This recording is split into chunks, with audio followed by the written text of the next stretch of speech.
She spent 5 years in a hospital, blind, slowly fading away. She never got to finish her favorite novel. She never got to fall in love. She never got to live, and then she died. And woke up as the girl on the cover of that very novel. Pink curls, sky blue eyes, a maid calling her milady, which would be perfect, except she woke up as the villain.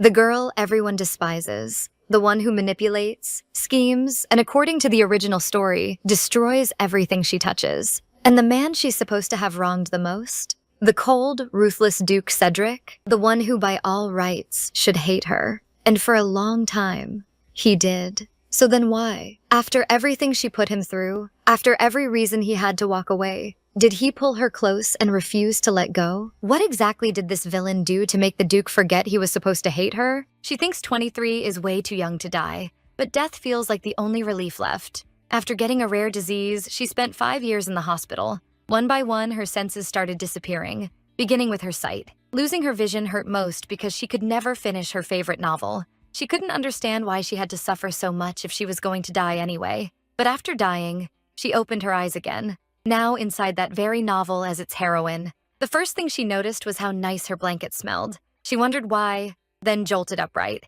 She could smell again. She shook her head, stunned that she could actually feel things again. It was the scent of roses. Trying to understand what was happening, she looked around. She found herself in a room she didn't know. Then someone knocked and called her Ariel, asking if she was awake. A maid came in with a tray and wished her good morning. Ariel was stunned when the maid cheerfully asked what bath scent she wanted today, milady. She couldn't understand why a hospital worker was dressed like that, or why she was being called Lady Ariel. Looking at the tray, she noticed a strange jelly-like item with a rose inside. She stared at it, realizing she was seeing it for the first time. When she touched it, she was shocked. It felt like standing in a flower garden. She couldn't remember ever smelling something this amazing, while the maid watched her oddly. The maid asked if something was wrong since she was acting strange. Ariel said she was just enjoying the scent, which only confused the maid more. The maid dropped to her feet, thinking that polite answer was actually sarcasm. Ariel quickly tried to calm her, saying she wasn't upset. Then her eyes dropped to the tray. Looking at her reflection, she didn't recognize the face staring back. The maid looked uneasy,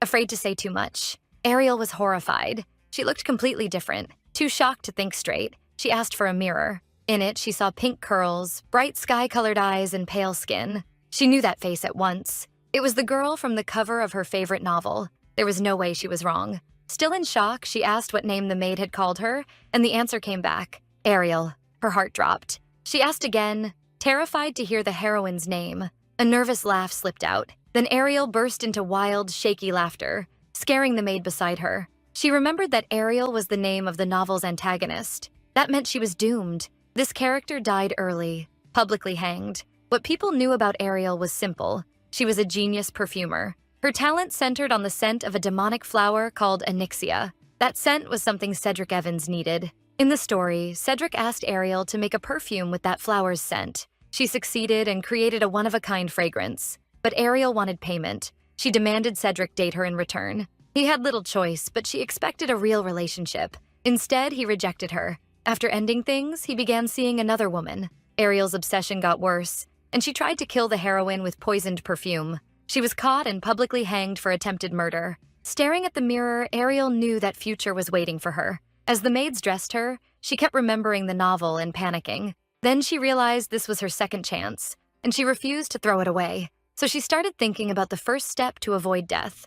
That same day, she had a meeting with Cedric. When he called her name, she smiled and answered. Then she bluntly said it was time to end their relationship. If she wanted to survive, she had to break things off first. Ariel stood and told him she no longer liked him, so this was over. Cedric tried to stop her, saying not to rush off because he had something to say. She only smiled and said she'd send the perfume through a messenger. They never needed to meet again. Joking, she added that he wouldn't turn into a mad dog just because she left without regrets. Cedric looked at her and asked her to repeat that last part. She realized she'd used the nickname from when she read the novel, and quickly apologized. After saying all she needed to, Ariel left the restaurant. Once outside, she understood why the original Ariel was obsessed. Cedric was incredibly handsome. Still, dying over him was ridiculous. She decided that if they were done, then her death flag should be gone too, and she could finally live this new life. She stormed out, shouting that she was finally free. When she got back to the palace, she saw a tall man in a dark suit waiting there. The servants all bowed and didn't dare look up. The stern man turned out to be Ariel's father. He immediately asked if she'd seen Cedric again. Then he started yelling that she was ruining the family name and becoming a laughingstock. He flatly told her that Lord Evans would never want her. Ariel quickly blurted out that she and Cedric had broken up. She insisted there was nothing to worry about. It was over for good. Everyone, even the servants, was stunned by how loudly she said it. But instead of praising her, her father laughed and said it was about time Cedric dumped her. She tried to say it was mutual, but he refused to believe it, especially since she seemed too calm. Finally losing patience, Ariel snapped that she was the one who ended it. Her father told her to stop pretending and called it another bid for attention. But when Ariel said she'd lost interest in Cedric, he completely lost it. He asked if she had a fever. Like, that was the only explanation. Ariel told him to stop. She wasn't sick, just tired and wanted to rest. Her father was nearly speechless hearing her talk back like that. Even exhausted, Ariel still needed to visit the perfumery. She had her maid escort her there, then told her to leave. The maid was shocked that her mistress was telling her to go rest. Still, she bowed and thanked Ariel. Inside, Ariel found a large table and shelves packed with jars of fragrances. She began checking the jars and touching everything. When she opened one and sniffed it, a strong fragrance hit her. It was the rich, sweet smell of blooming roses. It smelled wonderful, but it was so strong that Ariel started coughing. Tears filled her eyes as she remembered how long she'd lived without smell. In her old life, she'd wanted to become a perfumer and worked hard for it. Before getting sick, she had studied chemistry. She shook her head, deciding not to dwell on the past. Then Ariel started searching for something specific in the room. Her eyes landed on a half-open chocolate box. She opened it fully and smiled. She'd found it. Inside was the notebook where novel Ariel wrote down her perfume recipes. When she opened it, one formula stood out right away. It was a recipe for a scent meant to kill the heroine. Horrified, Ariel turned the page. There she found the love potion Ariel had made to make Cedric fall for her. She kept flipping. This still wasn't what she wanted. Then she found it at last. A perfume in a purple bottle. It carried the scent of the demonic flower onyxia. This rare flower would sometimes appear on members of the royal family, so many people wanted it for its unique scent. But more importantly, that scent was the only thing that could calm Cedric. When he tried to shut it out, a tragedy followed. Ariel knew that couldn't be allowed to happen again. Then she was interrupted by news that a guest from the Evans estate had arrived. That caught her off guard. A tall man with chestnut hair and an easy smile appeared at the door. Ariel guessed he was Cedric's advisor. He apologized for coming so late.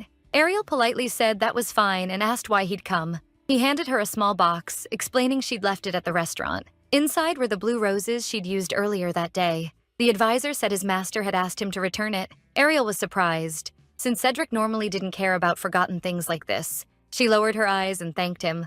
Then the cheerful advisor asked if she'd heard the latest news. A festival would begin next weekend in the Maitland area. He said the streets would be crowded, so they should send a carriage. Ariel wondered why Cedric's people would still escort her. Then she realized the advisor didn't know they'd broken up. Ariel told him she no longer needed to see Cedric on weekends. She was already annoyed at having to say it again. The advisor asked if she'd changed her mind. Ariel made it clear. She wasn't planning a wedding. Ariel asked them to send the onyxia perfume to the Duke's estate. The advisor wanted her to bring it herself, but Ariel said the servants could handle it. He bowed and took his leave. Then Ariel gave the box to a maid and told her to throw it out. Back at Cedric Evans's estate, the advisor announced he had returned. He looked up when he heard Ariel didn't regret the breakup at all. He said she wasn't upset. If anything, she seemed happy and had no second thoughts. Cedric smirked, thinking the whole relationship had always moved by Ariel's rules. So of course she wanted to end it her way too.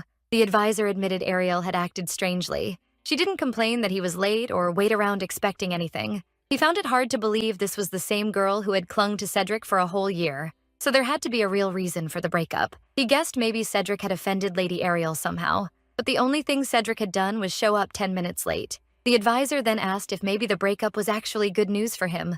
That only made Cedric snap and demand he say that again. The advisor kept going. Cedric never loved Ariel and only stayed with her because of the promised perfume. He couldn't understand what changed, since Ariel had once used perfume as her main way to win over the man she was obsessed with. He suggested again that maybe she had simply fallen out of love, and there didn't have to be some big reason. Cedric shut that down, saying obsession like hers doesn't just disappear after lasting a whole year. He still didn't know why she broke things off, but somehow it felt like the situation was shifting in his favor. Even so, Cedric couldn't understand why being dumped by Ariel bothered him this much when he never loved her. He turned away and complained that the room smelled bad. Then he sent the advisor off to have cold water brought in. For several days, Ariel stayed in the perfumery.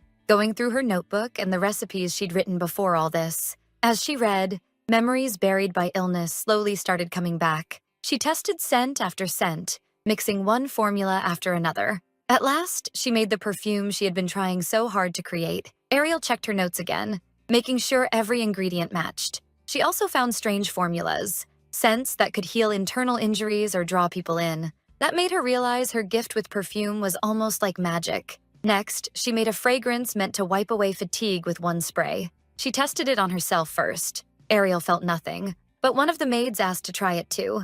Ariel smiled and agreed since the maid had been helping her all along. After Ariel sprayed her, the maid took a breath and shut her eyes, waiting. A second later, she burst into motion, saying she suddenly felt full of energy.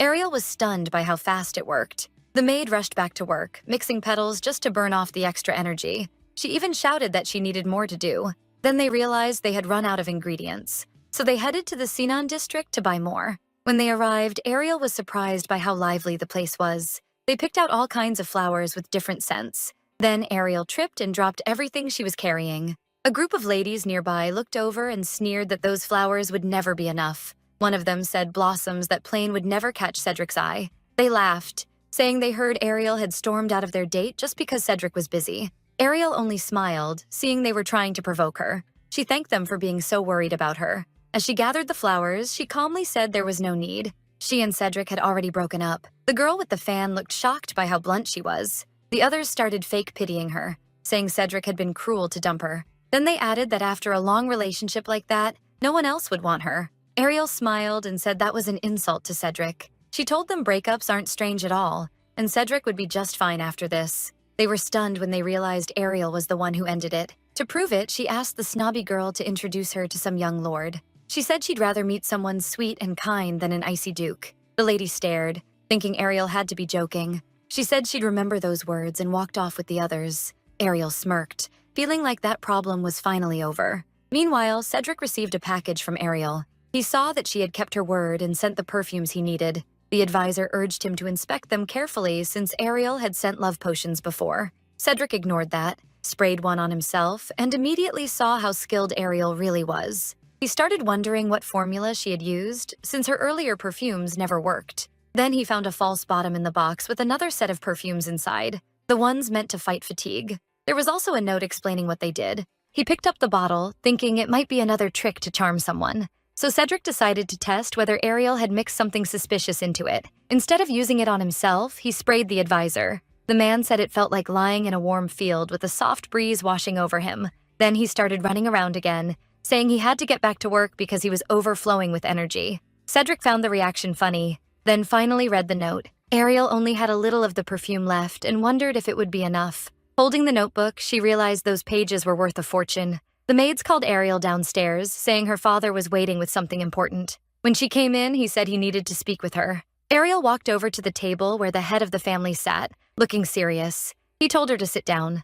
After wiping his face with a napkin, he said he had an announcement. Then he bluntly told her she needed to get married right away. That shocked Ariel, especially since she had only just broken up with Cedric. He explained that rumors about the split had already spread. Now a proposal had come from the son of a wealthy currency importer. Her father said she needed to marry him and give the family a son. Ariel was turning 23, so by noble standards, she was more than old enough to marry. For women in aristocratic families, marriage was often just politics. A chill ran through her. She had been given a second chance at life, and she didn't want to be handed to a stranger. While Ariel worried, her father was calmly thinking the man was at least good-looking. Tall, slim, handsome. It all sounded fine to him, but Ariel wanted something else. She tried to explain that she wanted some freedom first. Her father asked what she wanted, saying he'd grant any wish if it would protect the family's reputation. He repeated that he'd indulge her, as long as she accepted the proposal. Ariel smiled and asked for a lot of money this month. Her father grimaced at that.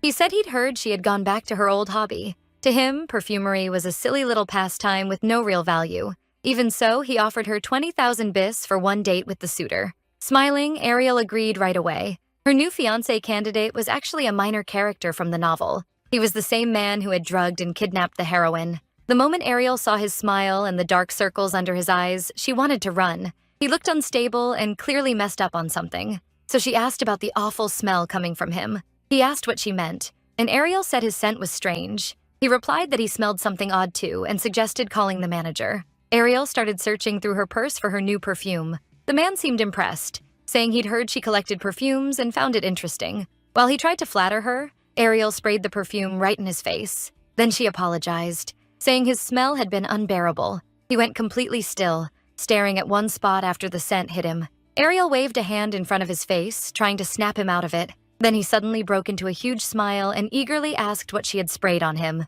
He said the feeling was familiar. With a crazed grin, he blurted out that it was an aphrodisiac. That made Ariel remember that drug users can react to smells very differently. So this suitor was nothing like her father claimed. In fact, he was far worse. He said he had never met such a bold woman, and that most others would have run away. Then he started rambling that he could pick up on hints better than other boys. Frightened, Ariel pulled her hand back and shouted for him not to touch her. It was clear now. He wasn't just odd, he was completely unhinged, and somehow he seemed to enjoy all of this. Turning away, Ariel became sure the smell on him was from drugs. Everything about him screamed addict and madman. Then the blonde man grabbed her hand again, smiling as he said that if they were on the same wavelength, there was no reason to wait. Terrified, Ariel refused to go anywhere with him and screamed for a waiter to help. The waiter froze, and Ariel told him to get security because the man was crossing the line. She was horrified when he grabbed her hand and pressed it to his chest. The lunatic said his heart was beating for her. Ariel quietly decided to fix that perfume recipe once she got home. The blonde man told the waiter Ariel was only shy and not in any danger.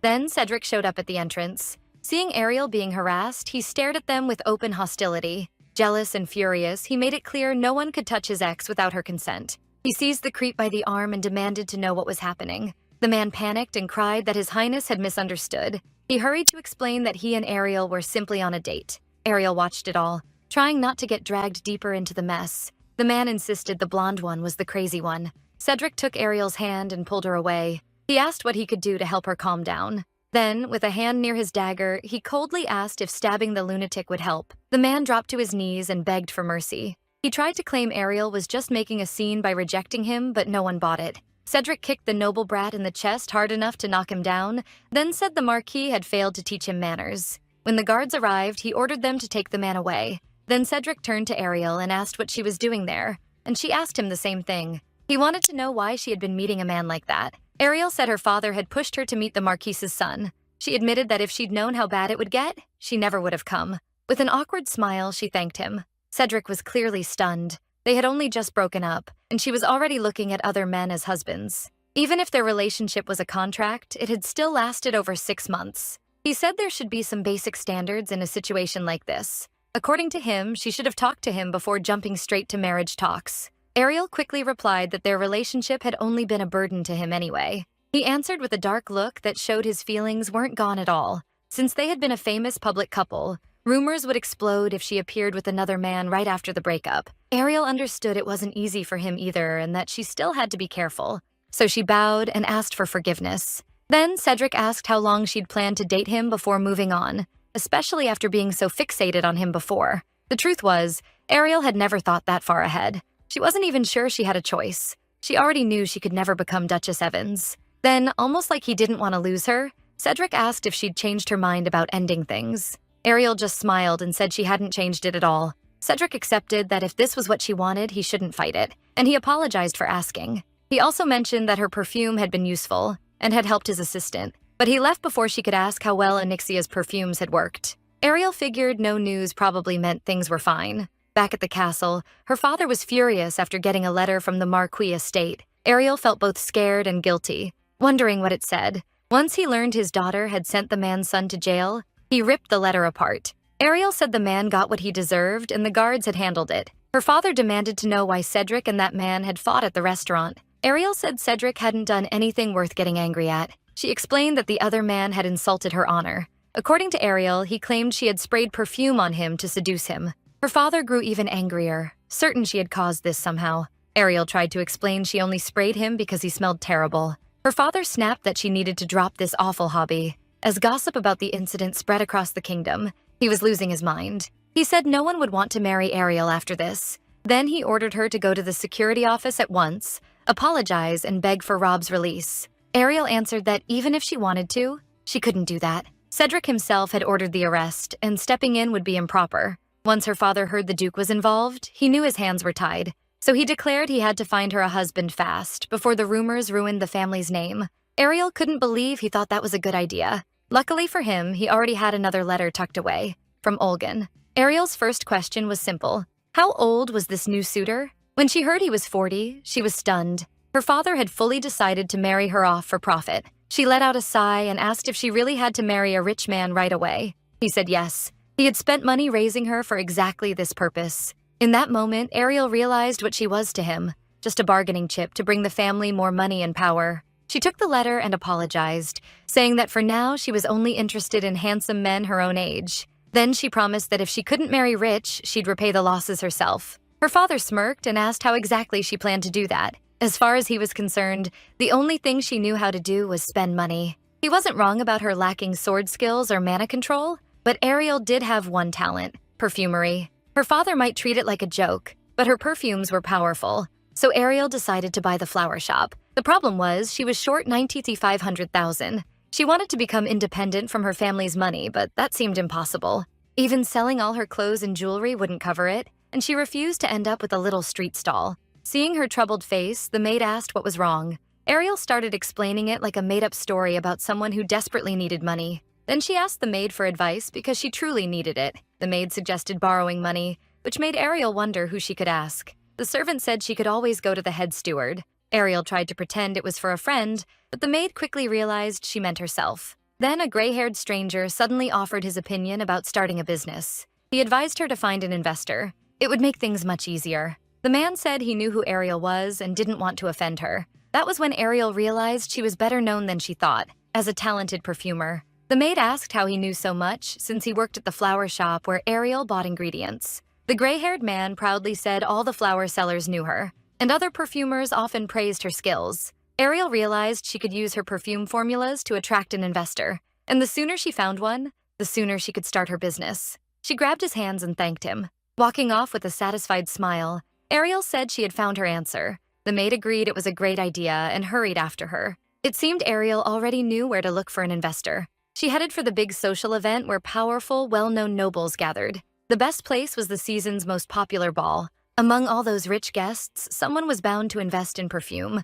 But when she arrived, people gave her strange looks because of the rumors. Ariel couldn't understand the mood. The balls used to be fun. People whispered that she had no shame, had bothered the Duke, and even gotten poor Mr. Robb thrown in jail. Then a girl deliberately shoved Ariel and claimed she hadn't seen her. Ariel forced a nervous laugh and let it pass, even though she knew it was on purpose. She couldn't understand why her reputation had fallen so badly when people used to respect her. With the room like this, she wouldn't even get the chance to introduce herself. Then a young woman stepped in and said Ariel hadn't sent Mr. Marcel to jail. Cedric had. If anyone had a complaint, she said, they should take it up with his lordship. After that, she told the crowd to stop spreading rumors. That girl turned out to be Charlotte Zenos. As Marcel's only child, Charlotte held great influence. Because of her status, people were always around the Marquis's daughter. Her beauty only added to that attention. As the queen of high society events, Charlotte set the trends. Ariel realized all this trouble had actually brought her closer to Charlotte. Charlotte walked up and asked if Ariel was all right. Ariel saw her chance and said the room felt a little stuffy. Charlotte sniffed and asked if Lady Ariel had used too much perfume. She said Ariel smelled like a cherry orchard. Ariel smiled, thanked her for helping, and admitted she wasn't fully sure about the scent since it was her first time making one like it. Charlotte asked if Ariel had made it herself, and Ariel started to explain. She even offered Charlotte a new perfume as thanks. Charlotte politely refused, saying her body couldn't handle perfume. She was allergic to alcohol, which Ariel already knew. The novel had mentioned Charlotte's perfume sensitivity several times.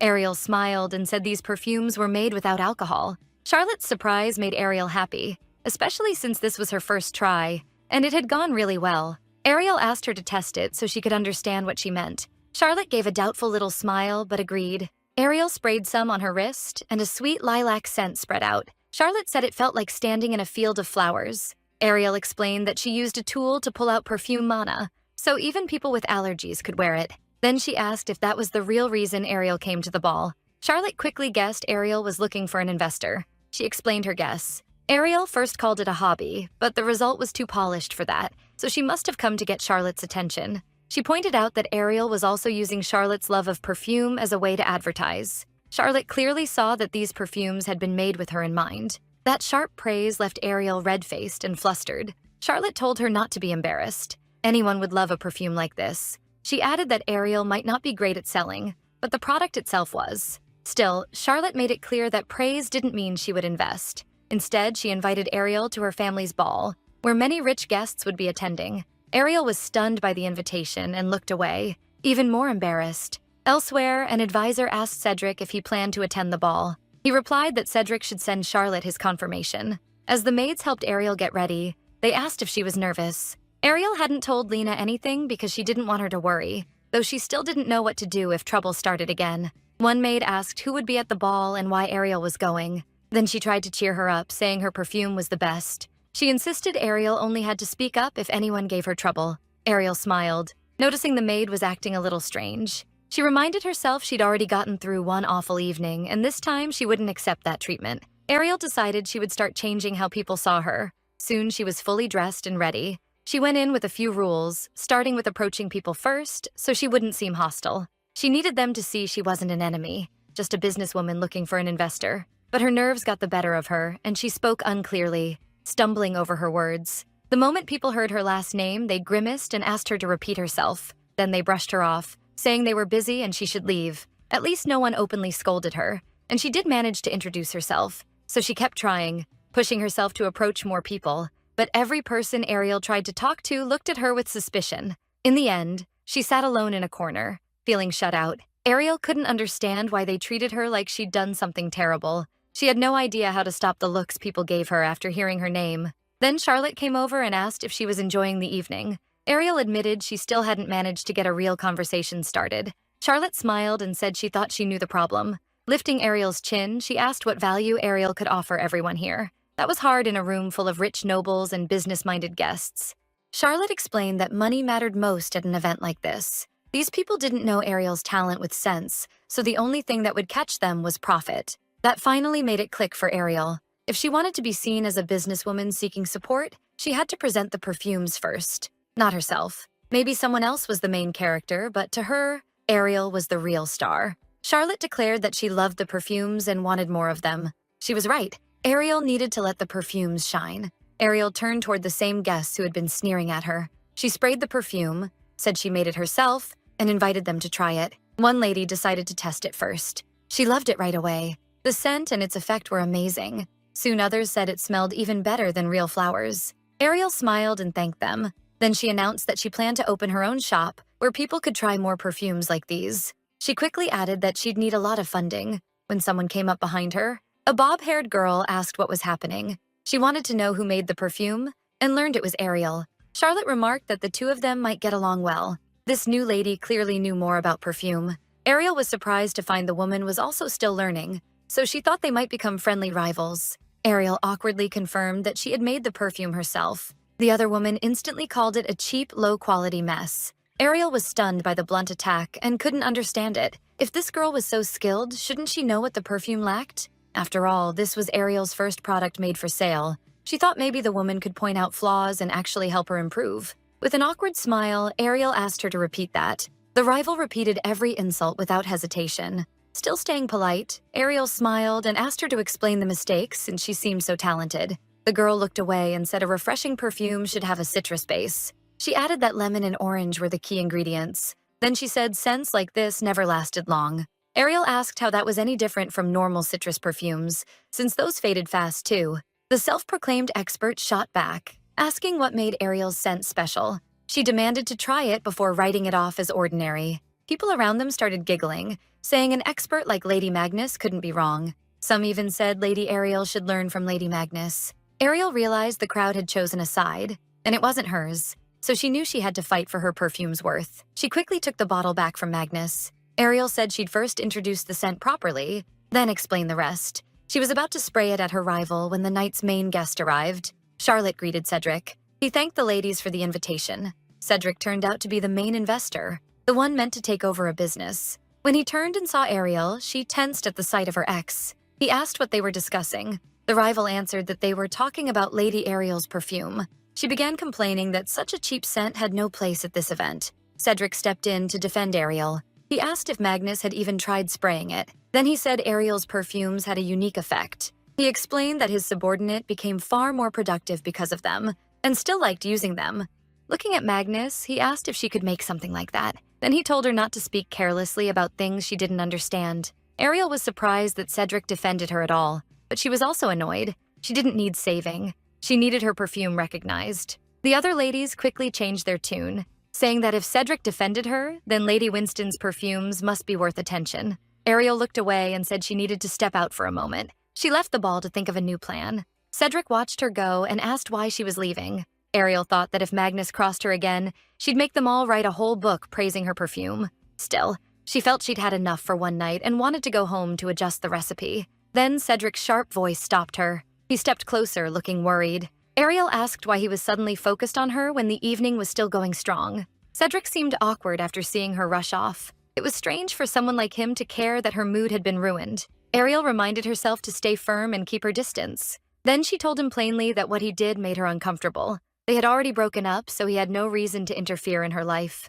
She asked if he had really ended things or not. Ariel said he had crossed the line and that she could have handled Lady Magnus herself. His interference had ruined her plan. Even as she said it, Ariel felt uneasy. She wasn't sure Cedric would understand. Just then, his advisor brought over some documents and said His Highness had acted too soon. Then he asked if Cedric's actions had caused trouble. Cedric looked honestly flustered. The advisor asked why he acted on impulse without thinking about others. He couldn't make sense of the Duke's behavior. It looked like someone had really scolded him. He instantly took that back, because who would dare lecture the Duke? Then he guessed it had to be about Lady Winston. Asked how he knew, he said she was often the reason for Cedric's bad moods. He told Cedric to share the problem since he might have some advice. Cedric admitted that seeing Ariel upset made him want to help. Even he couldn't understand why he had followed her. He said Ariel looked upset, so he couldn't just stand by. He carefully remembered her angry face and how she called him selfish. The advisor was stunned. Lady Winston had actually spoken badly about His Highness. Cedric admitted it really bothered him. The blonde advisor realized Cedric had a soft spot for Ariel and found it kind of cute. Still, he said Ariel had changed a lot, so Cedric had nothing to fear. Then the advisor suggested he apologize to Lady Winston. He explained that even if Cedric meant well, stepping in like that could still upset her. Cedric looked away, sighed, and agreed to apologize to Ariel. He wrote a letter and ordered it sent to the Winston estate at dawn. A maid brought Ariel Cedric's letter with a sweet smile. In it, he admitted he had been very tactless at the party. He said her words made him think, and he wanted to meet and apologize properly. Cedric invited her to a restaurant for that apology. Ariel arrived by carriage. She thought maybe she had gone too far yesterday. No one usually spoke to Cedric like that, so he was probably shaken. Still, an apology wouldn't hurt, so she came. Even so, Ariel felt nervous. She didn't want to hurt someone, then end up getting hurt back. She asked the carriage to stop so she could walk. The driver pointed out where the restaurant was. Since she still had time, Ariel decided to walk around first. Then she heard an unpleasant click. Someone had snapped a photo of her from behind and was hiding in the crowd. When Ariel noticed the camera, she was first surprised, then scared. She shouted at the man to put it away at once, drawing attention from everyone nearby. The stranger reacted oddly and ran. Ariel managed to grab the camera. She couldn't understand why he bolted so fast. It made no sense. Realizing he was escaping, she quickly came up with a plan. She chased after him, yelling for people to stop that pervert. He kept running and shouted that he was only following orders. Then Cedric appeared and tripped him, sending him to the ground. That gave Ariel the chance to catch up. Cedric asked what this man had done. Ariel was too out of breath to answer right away. He suggested they sort it out inside the restaurant. They forced the man to his knees and accused him of taking photos of people without permission. Ariel said she had caught the camera he threw while trying to flee. Cedric decided to check what was on it. Inside were several explicit photos of himself. He said he had an idea what was going on and would look into it. Ariel stayed calm, since there was only one picture of her. But when Cedric found that photo too, he frowned hard. He ordered the guards to be told so the man could be punished. The stranger was taken away, leaving Ariel confused. Cedric lowered his head and apologized. He blamed himself. He had arranged this meeting to apologize, yet only caused her more trouble and now had to apologize again. Ariel couldn't understand why he kept saying sorry for everything. She looked away and said she was fine, so he didn't need to worry. Then Ariel smiled and admitted she had been rude too and wanted to apologize. Cedric said he had never treated her with the respect she deserved and had much to make up for. He added that even if their relationship began as a contract, he still failed to care for her. He also said some of the trouble she faced after the breakup was partly his fault, so he offered her compensation. Ariel was startled because money would be very useful right now. With a snap of his fingers, Cedric assigned her a personal guard. He said Erna would protect Ariel well and was worth trusting with his life. When the helmet came off, Ariel saw her bodyguard was very handsome. The knight told Lady Winston she could rely on him. Cedric, clearly jealous, told him to put the helmet back on. A knight shouldn't show his face so easily. Ariel objected, saying it would be far too hot to keep it on. She didn't get why Cedric had given her his own knight, and he replied that he could protect himself, but Ariel might need help again. To Ariel, that sounded strange, and a little hurtful, though she admitted things would be worse if it happened again. Still, the knight was well known, so she could trust him. Ariel said she'd accept this kindness for now as compensation. She smiled and told Cedric he could take the guard back once she recovered, since she could handle herself. At that, Cedric dropped to one knee. He took her hand, kissed it, and asked her to keep looking after him. Ariel smiled, then shyly said she had to go and hurried off. Cedric asked if he should escort her, but she said no. She wasn't a child. Then she added that her carriage was parked nearby. She told him not to worry because Aaron was with her, which made Cedric frown so clearly she couldn't miss it. Just as Ariel was about to leave, Cedric stopped her again. This time, he wanted to talk about the onyxia scent. He said he wanted to change their contract, catching Ariel off guard. She instantly wondered if there had been a problem with the delivery. Then she even suspected he might lower the price because he was giving her a bodyguard. But when he brought up payment, he said he would double it. In return, he wanted them to go back to meeting twice a week. Cedric said he could pay even more since the order was complicated. Ariel had no idea why he was suddenly acting like this. Still, onyxia perfume was one of her biggest assets, and with more money, she could open a shop much sooner. So Ariel smiled and gladly agreed, ready to make the most of his kindness. She flashed Cedric another smile, waved, and said she'd be waiting for their next meeting. Cedric only told her to be careful on the way home. When Aaron arrived at the estate, the head maid had plenty of questions. Ariel told her not to be scared of the 2-meter-tall man.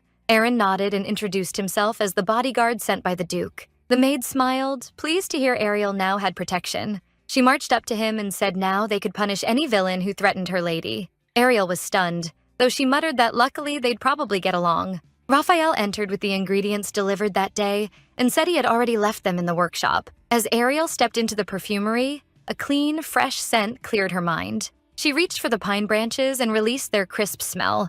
Then the maid urged her to grind them right away. This time, they used a magic device to extract the essence. Ariel decided she first needed to choose what this new scent was meant to do. Behind her, Aaron watched closely. The fragrance was clear, pure, and refreshing, the kind her new bodyguard loved. Looking at him, Ariel realized she had her concept. She took Aaron's hand and asked for his help. He immediately got flustered. When he came in dressed for her plan, everyone stared. Ariel had bought him expensive clothes, calling it a smart investment. And honestly, they suited him well. Aaron asked why she was doing all this, and Ariel told him not to act so stiff around her. He wondered why she thought he'd be useful at all. Ariel said the answer was obvious. He was perfect for her plan. She decided Aaron would become the face of the High Society Club. Then she sprayed the new perfume on his wrist. It was called Morning Walk, made with cedar, bergamot, bamboo, and fresh lemon. Aaron was truly impressed by her skill. Then a man entered the hall saying he hadn't met Ariel yet and wanted to fix that. Ariel quickly went over and introduced herself as a perfumer. He said he knew of her because she had made Lady Charlotte's perfume. Ariel said she was honored to be recognized. The man added that the lilac fragrance had completely charmed him. After smelling Aaron's wrist, he guessed that this fresh, amazing scent was also Ariel's work. Aaron simply confirmed it. The man praised the perfume, saying it felt like standing in a pine forest and brought a deep sense of peace. And on Mr. Sowell, it felt even stronger. Then the long-haired man said he was very interested and might wear Ariel's perfume himself. Ariel started to explain that this scent wouldn't fit her own image if she wore it. She asked if he knew that fragrance can reveal a lot about a person. A lively scent suggests energy. A warm one suggests tenderness, and a rich scent leaves a strong impression. She added that if he wore this one, it would suit his face and eyes just as well as it suited the bodyguard. The men practically threw money at her, asking where they could buy the perfumes. One of them immediately said he'd take 3 bottles. Ariel knew they were VIPs from a high society club, so word about her perfume would spread fast. Thrilled by the sale, she promised to send the order straight to the estate. Elsewhere, a woman in a perfume shop had splashed herself with several bottles. She trembled with rage, grinding her teeth. She shouted that Ariel Winston was causing her endless trouble. Ever since people stopped paying attention to her, everything had gone wrong. Investors kept demanding magical spirits, not understanding that she couldn't make them, while Ariel somehow could.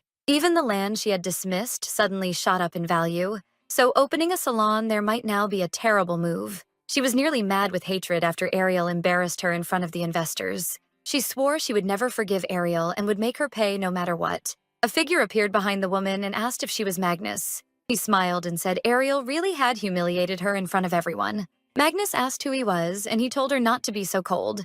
Then he suggested they join forces against Ariel. But Magnus refused to agree to anything before she knew who he was. He pulled back his hood and introduced himself as Ozzy, the Empire's fifth prince. She was stunned that a prince wanted to help her go after her biggest enemy. When she asked why, he said he hated Cedric Evans. He showed her photos and kept trashing Evans. The pictures were so blatant that she could only grimace. Still shocked, she asked why he was targeting Mr. Evans. He said he'd spent a long time looking for Cedric's weak spot and found none. Magnus said that made sense since Cedric looked like the perfect duke. But then he said he had finally discovered who Ariel Winston was to him. Cedric's one true weakness was Ariel. He added that the two had recently broken up, which surprised her because they seemed close. He said their relationship had always been questionable, so he decided to win Ariel over with his looks. Magnus called that ridiculous, but he brushed it off. Love and war have no rules. He offered Fonte a handshake and said he'd help her if she did everything she could to ruin Ariel's business. Once Ariel was down, he'd step in and make her fall for him. Fonte decided the wild plan was harmless enough. She still couldn't tell if he actually liked Ariel or not. For him, the fun part would be watching Cedric get rejected and cry over it. And Fonte liked the thought of Ariel's business collapsing and leaving her broke. They shook hands and made the deal. Smirking, he said it was time to begin. A few days later, Ariel walked through the city calling for Raphael. He greeted her, pulling his attention away from the flowers. Ariel thanked him for the ingredients and said they had helped a lot. Her new cedar-based perfume was a huge hit. In fact, it had taken over the men's fragrance market. Ariel said that if things kept going like this, she'd soon open her own store. Raphael looked awkward and asked her to come with him. He said a new salon had opened yesterday and thought she should see it. When they arrived, Ariel saw it was a new Magnus salon. She looked inside and noticed they were selling far more than perfume. For a second, she wondered if word of their feud had already spread. Raphael said seeing this place might actually help her. The salon was packed for Lady Magnus's opening. Customers liked the scents, and the prices were fair. Then Ariel spotted a perfume that smelled just like her lilac blend. It looked more and more like her work had been stolen. She checked another bottle and caught that same cedar note, another one of hers. Raphael told her to read the names. One was called Memory of First Love, another Night Walk. That was what he wanted to show her. The store had copied her work. Ariel couldn't deny it. The proof was obvious. Fonte had put her treasured formulas on display like cheap imitations, all to humiliate her.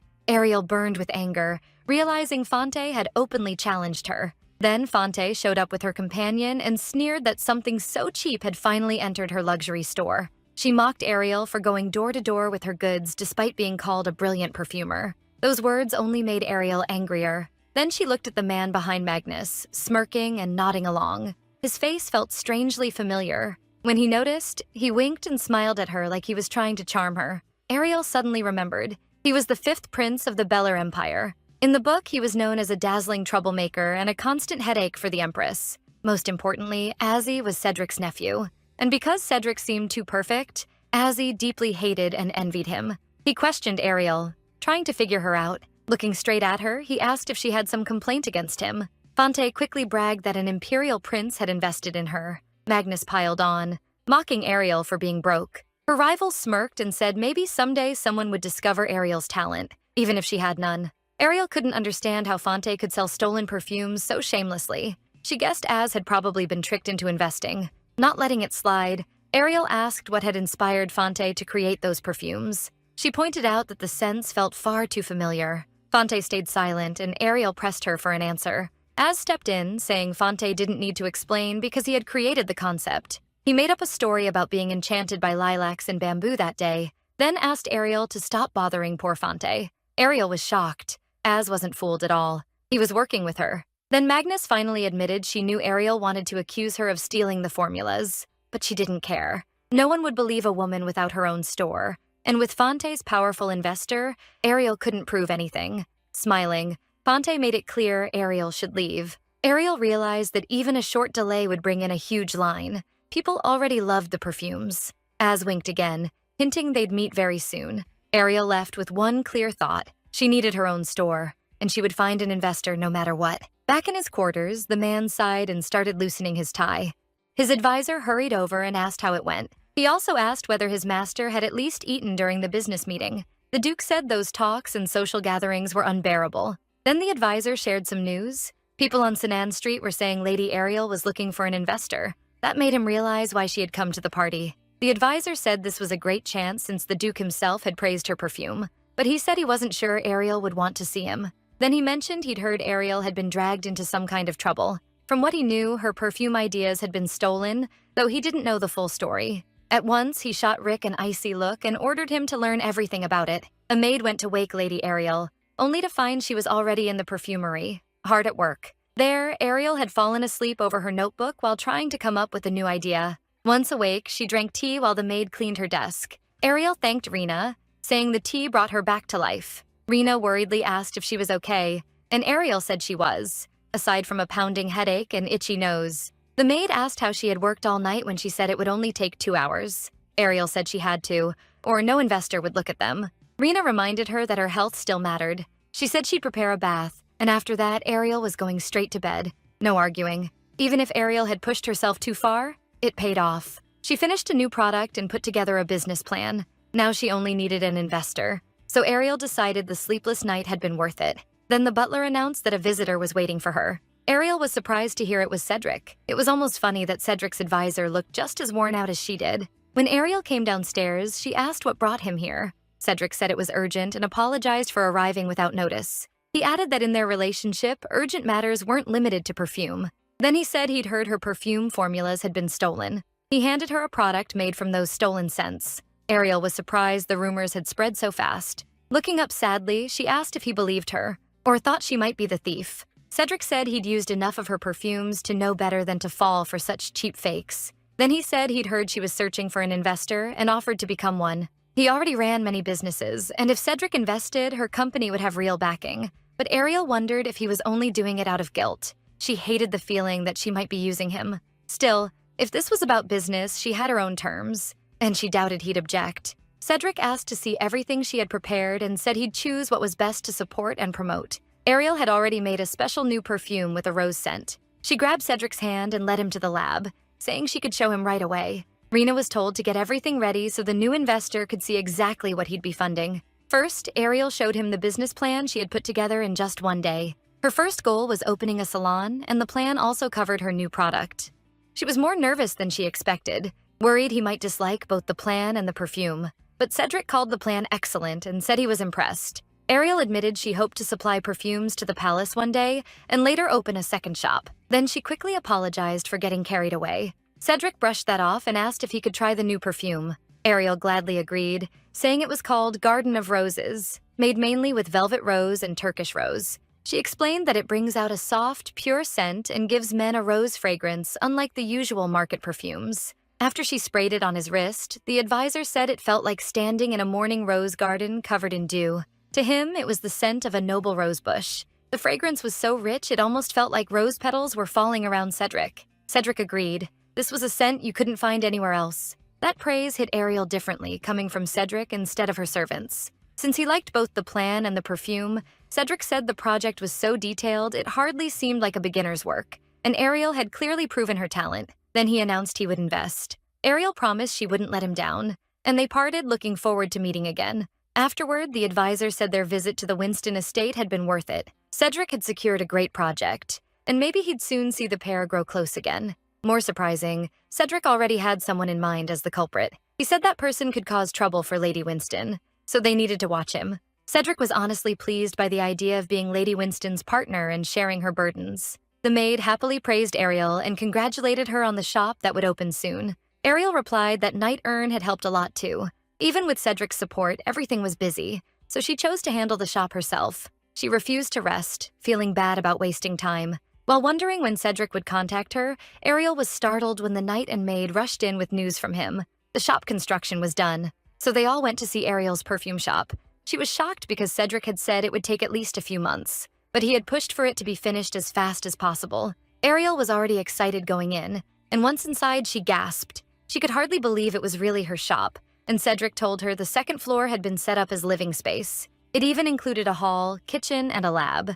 Ariel had always dreamed of owning a store, and now that it was real, she was close to tears. And there was more. The shop even had a garden where she could grow perfume ingredients. While Ariel checked the plants, the maid said she wanted to try the kitchen and offered tea, but the knight apologized and said this wasn't the time. Guests were already waiting outside. Ariel was stunned. They hadn't even promoted the shop, yet a crowd had gathered. At the same time, a jealous rival watched the opening and realized she still hadn't crushed Ariel's spirit. She stormed into Callan's room and called him an idiot. In her eyes, he was all talk and no help. Magnus shouted that he had no business sleeping when all the customers were going to Ariel. The pale man replied that it was a small problem and not worth this much anger.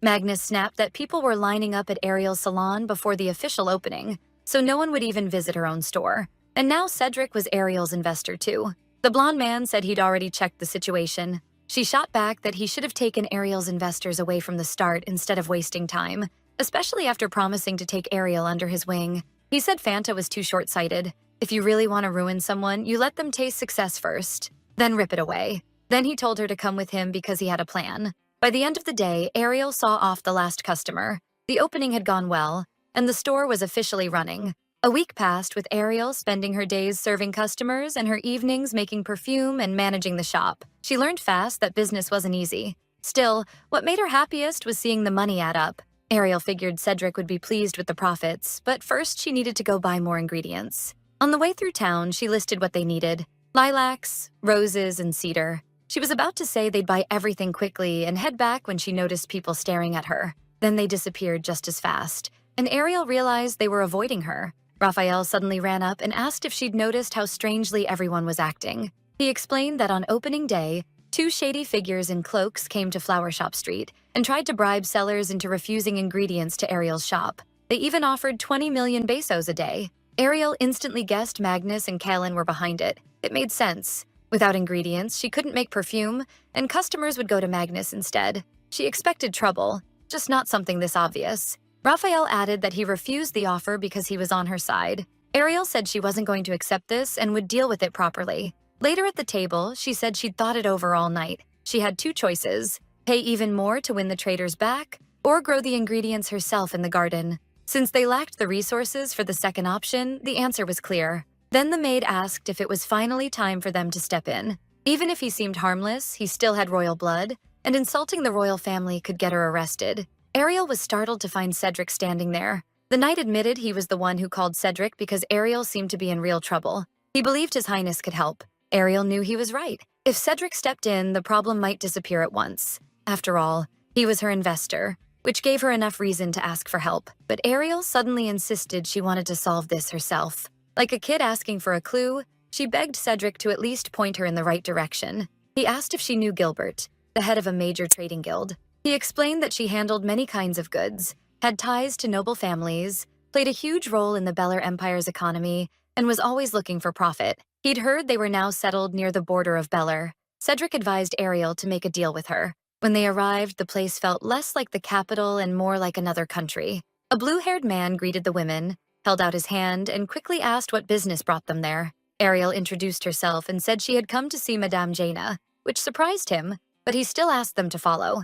Ariel quickly saw Cedric had been right. Everything she needed was here, and fresh too. She decided she had to make this deal no matter what. Jaina asked where her guests had come from. Ariel said she was from the Winston family, and Jaina answered right away that she wouldn't waste time talking because she had no interest in making a deal. Ariel apologized and admitted she should have learned the trading guild's etiquette before coming. The blonde woman laughed, surprised that Lady Ariel had actually thought that far. She said she'd teach her the guild's manners since they weren't that complicated. Charlotte explained that what mattered most to the guild was merchandise, and Jaina only spoke with people who brought items she liked. Then she presented a gold vase covered in jewels. Ariel realized Jaina liked expensive things. She thought perfume might work as a gift, but she still didn't know enough about her. So Ariel asked if there was any clue about what kind of present would work better. Charlotte said she'd heard the area had been troubled by cirones lately. Cirones were bad-tempered birds that loved hunting and often caused trouble for travelers in the woods. They also had a sharp sense of smell, so the moment hunters picked up their scent, the birds would flee. Charlotte first offered to go herself and show off her bird hunting skill, but then she changed her mind, saying she lacked time, and suggested a close friend instead. Ariel nearly choked on her tea when she learned that friend was Cedric. Charlotte then casually asked why she looked so shocked. Didn't she like Cedric? It wasn't about liking him or not. In the original story, Cedric had been such a frightening figure that people barely dared say his name. But after meeting him herself, Ariel saw he was nothing like that image. Behind the cold first impression, he was surprisingly gentle and polite. That was why Ariel's feelings for Cedric were starting to show, and that scared her. Ariel quickly explained that Cedric was only her investor, so there was no real personal relationship between them. She felt she'd drifted far from her original plan, especially since she once wanted to cut ties with him for good. Now she kept wondering what she would do once the main heroine appeared. Ariel assumed the Duke was too busy to help her, even if they had grown closer, but she was wrong. Cedric told her helping was part of his duty as her investor, so this came first. Ariel figured he probably wanted a break from work too, which explained why he was so willing to help. He helped her onto the horse, sat her in front of him, and gently held her hands. Cedric kept reminding himself that he and Ariel were only tied by business. Still, he couldn't understand why she drew him in so much, or why he wanted to spend more time with her. He was happy to show her the hunting grounds under the Duchess's control. Then he helped her down so they could check the area where the Skyrens had been showing up. As they moved through the woods, Cedric suddenly told Ariel to stay still. He'd heard something strange. He warned everyone to be careful, since Skyrens love shiny things and one was already watching them. A huge bird suddenly lunged at Cedric with a harsh cry, trying to rob him. He reacted at once, took the hit, and told Ariel to stay behind him. Deciding to capture it, he fired a special weapon and trapped the bird in a net. But the creature began crying pitifully and hiding its face with its wings. It seemed to have a broken leg, and when Ariel stepped closer, Cedric warned her not to fall for its act. He was right. The bird suddenly smirked, broke free, and shot into the air. Then it attacked the servants, yanking out clumps of their hair. Cedric quickly checked if Ariel was hurt, but she was only shocked. The hunters realized the rumors were true. These birds really were nasty. The maids wanted to hide, but that wouldn't help since the birds could track people by scent. The beast's feathers reeked like urine, making everyone recoil. But Ariel liked the smell, because she remembered it was actually musk. If dried well and mixed with alcohol, it could become a great base note that softened the whole perfume. Ariel realized this could become the perfect gift for Jaina. No one understood how those awful feathers could turn into perfume, but trusting Ariel, they gathered them anyway. Even Ariel knew the request sounded strange, but Cedric backed her up and said she must have a reason. Back at her perfumery, Ariel finally finished the new scent. She named it Siren Musk Scent. Proud of the result, Ariel asked Rena to test it. Rena was nervous and grossed out, since the perfume came from feathers that smelled like urine. Still, she trusted Ariel, and when she opened the bottle, a soft, sweet scent greeted her. The fragrance felt warm and comforting, and Rena was so charmed she accidentally hugged the knight, thinking he was her lady. The musk was much stronger than Ariel expected, so she knew she had to lower the amount. Rena was amazed that Ariel could turn such a nasty smell into something beautiful. Ariel said this perfume was special. It would tame the Scarens. Jaina hoped this wasn't a waste of time, and Ariel asked her to trust her. Ariel blended ingredients that matched the smell of the deep forest where the Scarens lived. Then she put the perfume on Jaina's wrist so she could test it. Jaina said it felt like pure nature. The sharp top note faded, leaving a deep, wild scent. Ariel insisted this wild fragrance would help and asked Jaina to see for herself. Though Jaina said Ariel sounded too confident, she agreed they should go. Even Rena noticed something strange in the forest as Scarens peered from the bushes like hunters. The creatures soon surrounded them, and the scared maid asked if this was really supposed to happen. Ariel explained that the scent mimicked the forest's ruler, so the Scarens would see Jaina as a rival. It almost felt like a greeting ritual, and Jaina said she would trust the perfume. Then a much larger bird, clearly the leader, rose into the air. Jaina held out her hand, testing whether it would submit. Instead, the huge creature sniffed around, screamed, and spread its wings like it was ready to fight. Ariel panicked, thinking her brilliant perfume had failed, and Jaina pulled out a small dagger. But the bird suddenly rolled onto its back, asking for belly rubs and feather scratches. Jaina petted it, and it answered with soft, happy sounds. Everyone had doubted Ariel for a moment, but now it was clear her talent was real. Ariel had worried about the strong musk causing side effects, especially since it could stir arousal, but luckily nothing went wrong. The siren quickly accepted Jaina as more than a rival, or even a friend, as its owner. Jaina walked up to Ariel and said she never expected her biggest headache to become this obedient. She loved the scent and said she was excited to work together. To return the favor, Jaina sent Ariel a huge gift of ingredients, including fresh base materials and many rare new items. In one box, Ariel found a magic-enhancing elixir. Her notebook mentioned that this elixir could boost a perfume's effect. Using it, she made several new products at once. But when she tested one on Rena again, Ariel noticed something was wrong, and all the bottles looked the same. She soon realized the disaster. Anyone who smelled that perfume started strongly hitting on each other. Ariel had no idea how to stop the chaos around her. Then Cedric arrived at the mansion and asked what was going on. At that exact moment, as Rena reached for another bottle, they all fell and shattered on Cedric's trousers, covering him in an overly sweet scent. Ariel knew that if Cedric got hit by the side effect, she was done for. She tried to ask if he was okay, but Rena suddenly grabbed Ariel's hands and kissed them, swearing she'd serve only her forever. Then the knight started shouting that Lady Winston could ask anything of him, and he'd do it at once. Cedric noted that Ariel had really surprised him by adding the enhancing elixir. She awkwardly admitted she had wanted to make the perfume a little stronger. To her surprise, the perfume had no effect on him at all. He explained that almost nothing works on him except fragrances from Onyxia. Cedric said he came to hear about the trade guild deal, but instead found a very amusing scene. Then he pointed out that real magical perfumes could be extremely valuable in business. Ariel suggested they continue this talk somewhere else. Soon, people began promoting her perfumes as magical ones that could even heal sickness and wounds. Customers rushed in, asking the price and eager to try the effects for themselves. But Ariel only smiled, apologized, and said the magical perfumes were not for sale. People were upset, saying their ladies would kill them if they came back empty-handed, and Ariel couldn't even explain the refusal properly. Then 3 girls entered the shop and asked if she was Lady Winston. Ariel told them magical perfumes weren't for sale and asked them to leave, but they quickly said they weren't there to buy. They wanted to place an order. They explained that one of them suffered from terrible insomnia, and nothing had helped. When Ariel asked why, the girls said boys from the academy kept harassing Sasha, leaving her too traumatized to sleep. Sasha suddenly fainted from exhaustion, but her friends caught her and promised to help. In tears, the girls begged the great perfumer to save their friend. After a brief pause, Ariel agreed, on one condition. With a sly smile, she said they would need to make a sacrifice for Sasha's sake. The girls insisted no sacrifice would scare them if it meant helping their only friend.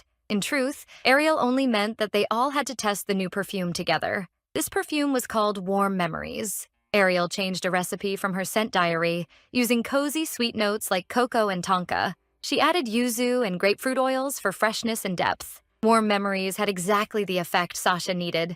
Ariel sprayed it on Sasha's wrist, and it reminded her of the mousse cake they had eaten the day before. Sasha began remembering the time they spent eating desserts together. Ariel explained that the warm, sweet scent gives a sense of comfort and safety. Right after that, the girls started dozing off, feeling warm and calm. The perfume could bring back memories and help people feel at peace. The original version actually put people into endless sleep, but Ariel had adjusted the formula. Still, she suddenly worried the side effect might really be that eternal sleep. When Sasha woke up, she said it was the first peaceful sleep she'd had in a long time. The girl asked the price, saying she wanted some after feeling its effect. But the woman smiled and said she could keep it as a gift. Then Sasha suddenly said she wanted to become Ariel's follower. The other girls quickly said they wanted the same. But Ariel remembered these girls had caused plenty of trouble when they followed the original Ariel. Still, they begged her not to turn them away and promised to do anything she asked. Rena and the knight went out to buy perfume ingredients when the maid spotted a rat. After beating it, she rushed off again. Meanwhile, the hooded man moved toward the pale-faced guy. Mr. Kian was sitting on the porch, drinking tea and reading. The man reported that the rumors were true. Ariel really was making magical perfumes. He added that Winston's influence was growing fast. Then the gentleman said that, like it or not, he would have to take Lady Winston's magical perfumes. He gave the man another job too, break into the shop and steal the recipe diary. Ariel said Ms. Jaina might help with a deal in the West, though it was still only a plan for now. She also mentioned they were getting ready for an opening party. Cedric was caught off guard, and she invited him to come. Once he heard Ariel would be there, the Duke agreed and said he still hadn't properly congratulated her. Cedric said he'd wait for her message. She thanked Rena for setting the table so nicely. Then a blonde walked up and congratulated Ariel on the opening. Guests kept giving Ariel flowers and celebrating her new perfume shop. Ariel thanked everyone for coming. Even the main investor arrived with pink flowers and praised the shop. After giving them to Ariel, Cedric gently removed a petal from her hair. Ariel even gave a few girls small perfumes, saying they could help them find true love. They said they'd save them for their most important day. A man tried to greet the Duke, saying it was an honor, but Cedric barely reacted. Seeing where Cedric was looking, he quickly asked what his relationship with Ariel was. Cedric quietly answered that he was her investor. Then Raphael introduced himself as the owner of a flower shop. The others sighed and wished him success. Ariel then came over and asked what they were talking about. She said Luna and the kids had prepared a simple game and invited them to join. Cedric then said it was time for him to go. Since he'd already stayed a while, he said he enjoyed himself and left. The blonde said she was surprised His Highness had come despite being so busy. Ariel said he was an investor, so of course he showed up, but the blonde pointed out no investor looks at someone like that. She couldn't believe Ariel hadn't noticed. She said his stare was so intense it could have burned through her dress. One of the kids added that Cedric definitely liked Ariel, and Luna's intuition was never wrong. Ariel tried to explain that Cedric felt nothing for her, and she felt the same. She was sure Cedric already had his real heroine, so he could never love her. From around the corner, a man watched the celebration and muttered that he'd finally found Ariel Winston. Oddly, just hearing Ariel's name lifted Cedric's mood a little. Then his aide warned him that the fifth prince had sent a spy to Lady Winston's shop. Cedric turned at once, but the man tried to stop him, reminding him he hadn't been well lately. He offered to send another knight, but Cedric insisted he alone was enough. The spy figured all he had to do was steal the perfume recipes and make a fortune. He searched the drawers for the diary. Then Cedric suddenly appeared behind him. With a few quick moves, Cedric dropped him to his knees and smashed his head into the floor. After confirming Ariel was safe, he ordered the spy taken away and prepared to leave. Then he was hit by a shock, wondering if the Duke had pushed himself too far. But an ally of the spy appeared in front of him with a sword. Drawing his dagger, the investor charged into the fight. The attacker blocked it and knocked the heavy blade aside. The knight fought back and cut through Cedric's clothes, making Cedric demand to know who sent him. The man only said he'd turn the Duke back into a monster, then threw a bottle that released a strange scent. Cedric covered his nose at once, realizing it was a demonic fragrance. Calling Cedric a monster, the man stepped back. The scent of Onyxia was only a temporary cure that made Cedric human. The stranger said Cedric would learn everything soon enough, then said goodbye. Cedric collapsed unconscious when he realized he couldn't control himself. Ariel woke up in bed the next morning. She touched the rose petals from yesterday and saw they were still fresh. Then she heard strange noise and caught Rena shouting. Rena warned that it was dangerous and Ariel should stay away from the Duke lying there. But Ariel walked up to him and asked if he was okay. She wondered why he was here, and he answered by falling asleep on her shoulder. He murmured that her scent was truly calming. A few hours later, the Duke apologized for the trouble. Ariel then asked who he'd been fighting, since he looked a mess. He avoided the question and said he had to leave. The next customer was a pale-haired girl dressed in pink. She asked if Duke Evans had just left. Then she asked for a perfume that could make someone fall in love with her. Ariel had tried to make one before, but every attempt failed. So Ariel asked why she was so sure such a perfume could be made. She pressed the girl for the reason. The stranger said she'd overheard Lady Luna and Lady Island whispering about it. Ariel quickly said that was just silly talk meant for children. Then the girl claimed Ariel and Cedric had gotten much closer. The blonde handed Ariel a box and told her to look inside. Inside was a rare plant from Mount Daphne. Legend said the goddess Euphenol fell in love with a shepherd at first sight, and after he returned her feelings, they planted this herb and burned it as incense. Ariel didn't know the story, but she did know what the plant could do in perfume. Its scent was so charming that people believed it could captivate anyone. Ariel admitted she'd tried hard to get some before, but failed. So the customer asked who Ariel liked enough to go that far. She said Ariel would be surprised by the person she wanted to win over. That person was Baron's son, Keenan Arzin. Ariel quickly guessed he must be handsome.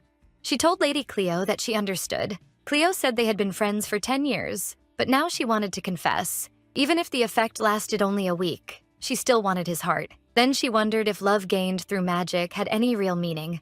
Ariel agreed to help her, but she warned that since it was her first time using this plant, failure was very possible. Magnus shouted at her ally because all her plans had failed again. They had even bribed flower shop owners, but Ariel still made a deal with the head of a major trade guild. The man just scoffed and said none of this would have happened if the lady actually knew how to make perfume. But with a smile, the blonde said Fonte had nothing to worry about because he had a great plan. He pointed out that the festival of St. Catherine was coming soon. Keenan confidently declared that he would win Ariel over at the festival.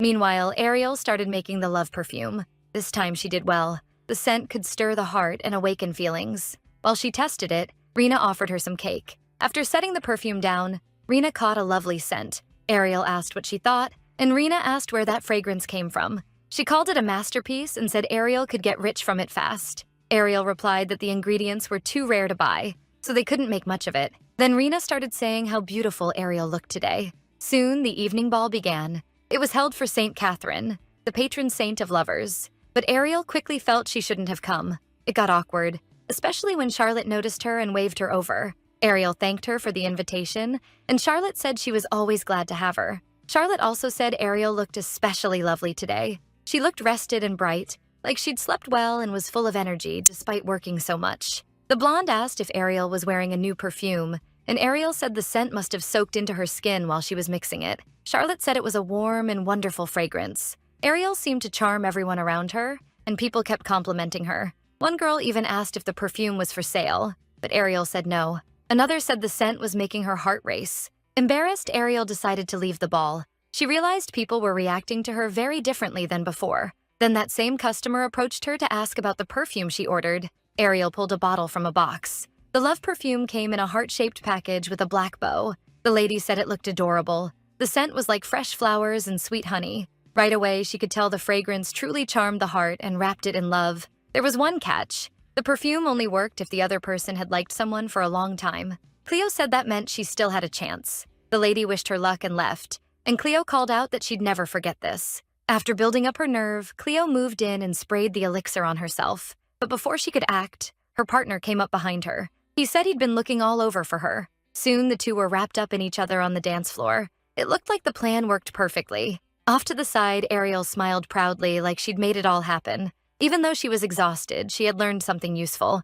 Then a rough voice cut in. Cedric walked over, saying he'd been searching for her all night. He pointed out that Ariel smelled very different tonight. He said he didn't know this scent, and if Charlotte hadn't told him, he'd have thought Ariel had gone home. Ariel was shocked that he checked for her by scent. In her head, she immediately compared him to a dog. Cedric then asked if her feelings had changed lately. People say changing perfume means something in your life is changing too. Ariel explained she only made a new fragrance for work. Cedric said he was here because Charlotte asked him to come. It was part of a deal. His attendance made the event feel more special. With the Duke there, the ball naturally felt more grand. Cedric held out his hand and asked Ariel to dance. Ariel admitted she'd barely slept, but she brushed it off. What mattered more was whether his condition was getting worse. Recently, he'd been drinking more, and with how strange he seemed, his madness was growing just like in the original story. That made Ariel feel bad for him. Cedric asked why she was looking at him like that. Ariel said she felt she should treat him better. Since Cedric was the main character, she decided to do her best for him. For most people, perfume is taste, but for the Duke, it's something he needs to live. Cedric smiled and said it sounded like Ariel was starting to care about him. He took her hand and asked her to dance again. Ariel agreed to one dance. She noticed he was in a very good mood today. Cedric said today was special to him. When Ariel caught his strange look, he gave a small smile. She wondered if the perfume was affecting him, but she quickly pushed that idea away. Perfume shouldn't be able to affect a man like that. Ariel was awful at dancing and kept stepping on Cedric's feet. He told her not to worry. She only had to focus on him. They kept dancing, trading soft, starry-eyed looks. Then Ariel suddenly pulled away, saying it was too hot. She didn't know why her heart was beating so fast. Cedric's advisor came up and said a baron was waiting for him. Cedric told Ariel he had to leave. The mood was getting too strange, so Ariel left too. She tried to figure out why Cedric had acted like that. Then the prince arrived at the ball, and people immediately started whispering, but his eyes went straight to Ariel. Ariel bowed and said she hadn't expected to see him there.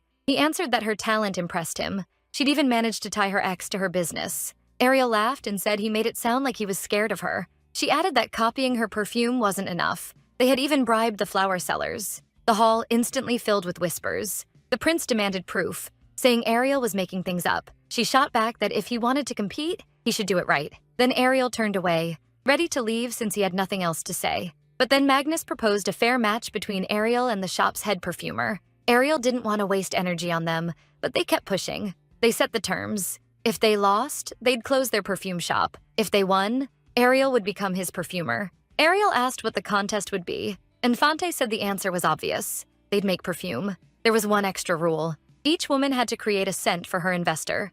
Ariel tried to think it through, realizing her investor wasn't there, which made it harder. Then he appeared from the crowd, looking completely sure she would win. People gathered around, though some still had no idea what was going on. Everyone knew Winston's shop was small, but it had a strong name. Both sides got the same amount of ingredients, and the one with more votes would win. Ariel wondered what scent would suit Cedric best. Because of the original story, she had seen him as a scary tyrant, but she truly believed he was a good person. Even so, she still couldn't read him sometimes. One thing was clear. She had to win. A girl worried that Ariel's rivals had come prepared while Ariel was at a disadvantage. But the Duke said he trusted Lady Winston's skill. Then Ariel spotted a label on Fante's perfume and realized they'd prepared it beforehand. She checked her own perfume and wondered if they had tampered with it too.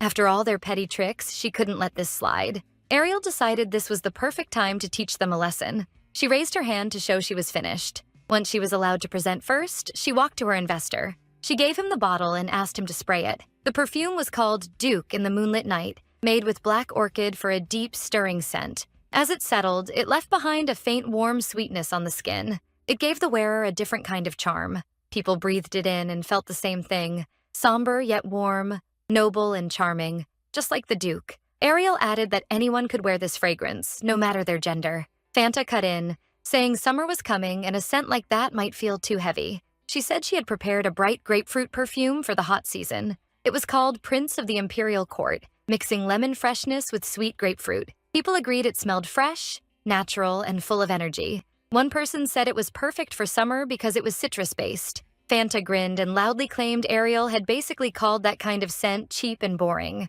She even started advertising her shop, saying these perfumes would be sold cheaply. Duke in the Moonlit Night felt richer and more exciting, but the grapefruit one seemed better for daily use. The crowd started comparing both scents to decide which was better, so they suggested splitting into two groups to count the votes. He told everyone to move to either Ariel's side or Fante's, but the blonde man suddenly started sneezing and cut himself off. He admitted he'd forgotten to mention he was allergic to grapefruit. Fante yelled that he'd only just told her, while he realized he was about to throw up. Her investor rushed off to the bathroom, sick from the allergy. The crowd started talking. She didn't even know his allergy. Some changed their view of her perfume, and Fante swore she'd never trust her investor again. She turned to Ariel and shouted that she'd get revenge and prove who the best perfumer really was. Ariel hadn't expected to win in such a ridiculous way, but then possible customers interrupted, asking when the perfume would be sold. Ariel said it would be available as early as next week, and she'd personally give samples to everyone there today. Cedric walked over and thanked her for making a scent just for him. At the same time, he quietly wondered how Lady Winston really saw him. He congratulated her on the win and gave her a gentle smile. A week later, Ariel was still selling, learning, and improving. Rena said that after the ball, they had gotten a lot more male customers. Ariel said they should make more gender-neutral scents from now on, and that bottle design mattered too. They also saw that their rivals really had kept their word and shut down the shop.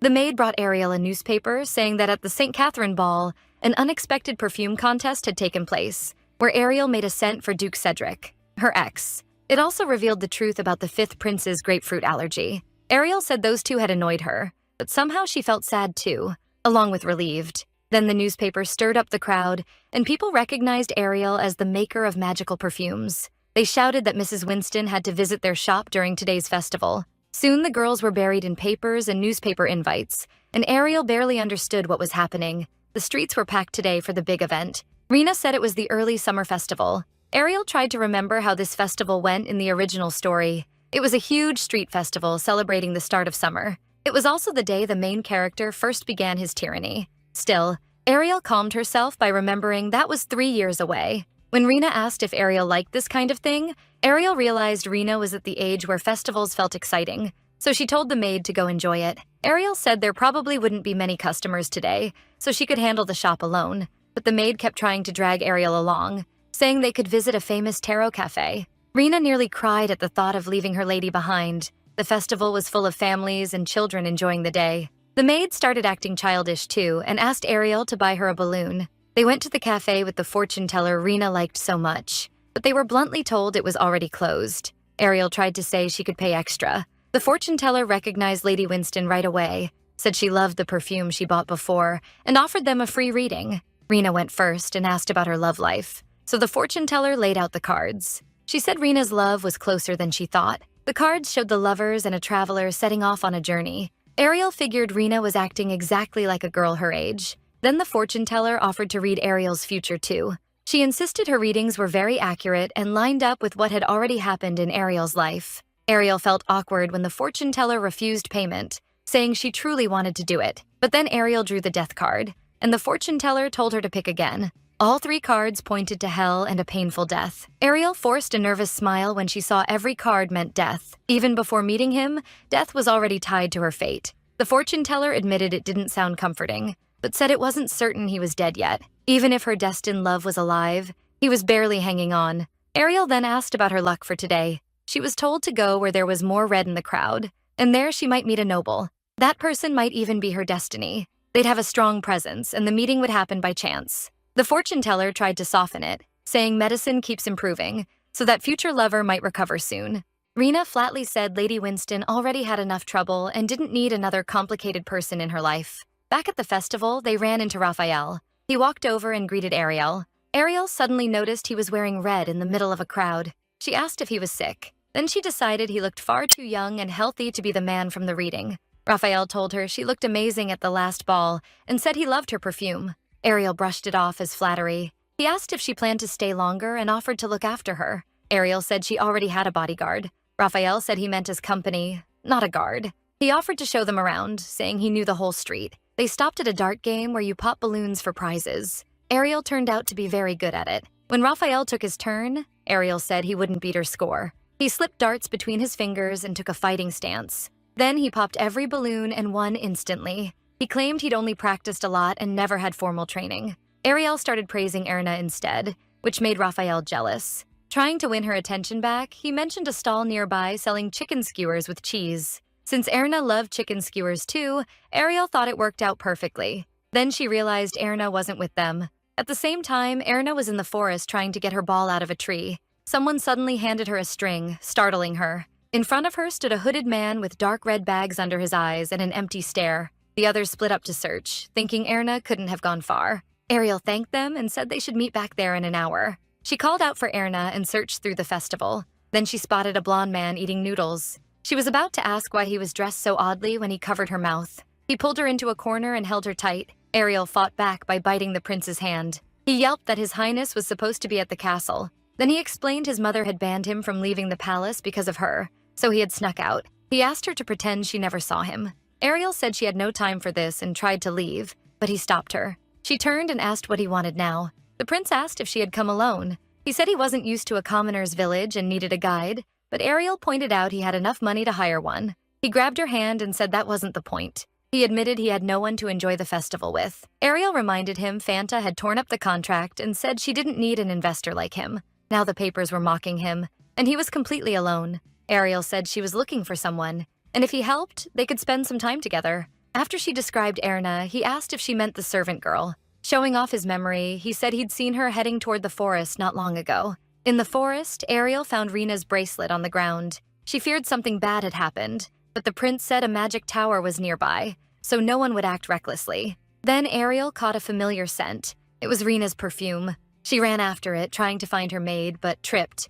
The prince caught her by the waist. Ariel looked up at him, embarrassed. Then he dropped her and said she was too heavy. That made Ariel furious. She told him to leave, saying she could keep searching on her own. He still followed, saying he wanted to help. Ariel relied on her nose and followed Rena's scent. Soon she found Rena standing alone in the forest. Rena ran to her with tears in her eyes. Ariel quickly asked if she was hurt. Rena said she was fine because the Duke had saved her. Cedric stepped out and held a hand toward Ariel. He told her the girl was safe and she didn't need to worry. When he noticed blood, he asked if anyone was injured. Ariel thanked him, admitting she'd been terrified something had happened to Rena. Cedric only smiled and said thanks weren't needed. The blonde prince tried to get praise too, but Cedric cut in and asked why he was there. He said Lady Ariel had tearfully begged for help, so he was assisting. He added with a grin that he and Ariel were friends now. Still angry, Cedric said he couldn't ignore the prince's past behavior and rolled up his sleeves. The prince answered that the Duke could come at him if he wanted. Ariel stopped them, saying Rena was frightened and they could fight another time. Cedric apologized and said Erna would escort them home. Ariel told Rena to return to the shop and rest since it was already their day off. Then Cedric asked Ariel to speak with him in private. Over dinner, Ariel asked what serious matter he wanted to discuss. Cedric asked if she ever traveled for work. He said he wanted her to go somewhere with him. To be clearer, he asked her to keep him company. They needed to go to the Divine City on the edge of the Beller Empire. The trip would take half a month of non-stop travel by horse. Ariel apologized and asked why she had to go herself when she could just send plenty of Onyxia spirits for him. Cedric said the scent alone wasn't enough anymore, surprising Ariel, who asked if it had weakened. He explained the effect grew much stronger when she was near him. Ariel said perfume shouldn't work based on someone's presence, but Cedric insisted from experience that the difference was huge.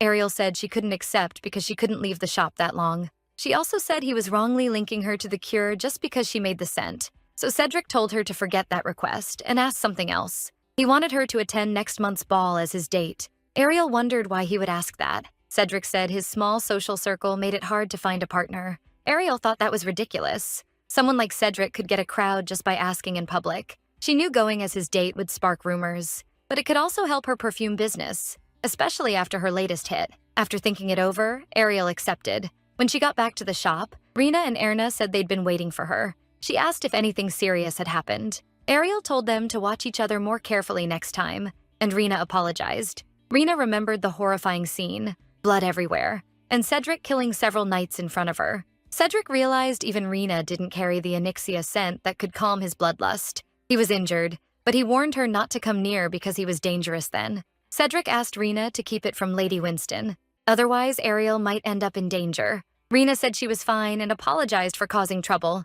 Ariel told her to take a few days off and rest. Later, Cedric was told that the Information Guild from 16 years ago had resurfaced. It seemed tied to the Duke's madness. He was ordered to keep investigating. Guy said he was the best informant around, so Cedric could trust him fully. Cedric knew that if luck was on his side, he might finally end this madness. Ariel decided summer was the right time to create a new seasonal product. It had to truly feel like summer. Rena quickly suggested the sea. Thinking back, Ariel realized she'd never seen a sea scent in the original diary, and it seemed hard to make in this world. A messenger arrived, saying Countess Gilbert had sent him. He gave Ariel a gift box with a rare herb. Jaina had sent it from the guild leader they worked with and asked her to use it well.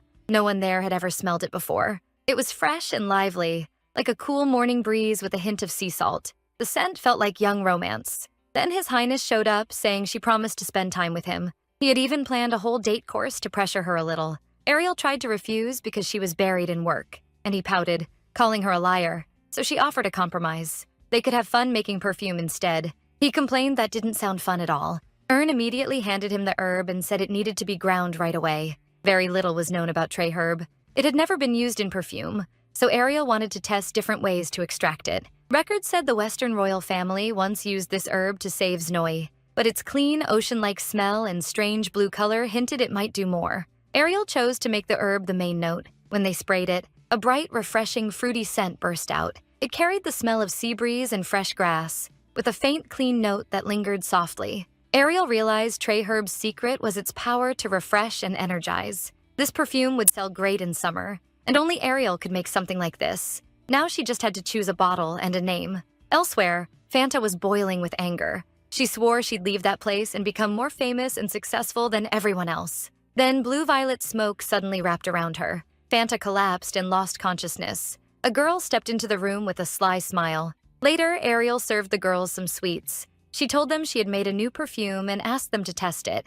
Then a blonde woman walked in, saying she'd overheard them and wanted to know when it would go on sale. She wanted to buy it first. Ariel said she didn't know the release date yet, but she'd let her try it next time. The blonde said she always loved Ariel's perfumes, and everyone at the salon used them too. The kids noticed Mrs. Ariel was getting more popular. People were talking about her more, and more customers like that lady kept coming in. The shop was slowly getting busier. At this rate, they'd need a bigger place. Ariel noted that the shop next door was empty and under renovation. Then a man came over and handed her an envelope saying Evans sent this decree. Inside was an invitation to the Imperial Ball. Ariel at once remembered Cedric asking her to attend next month's ball as his date.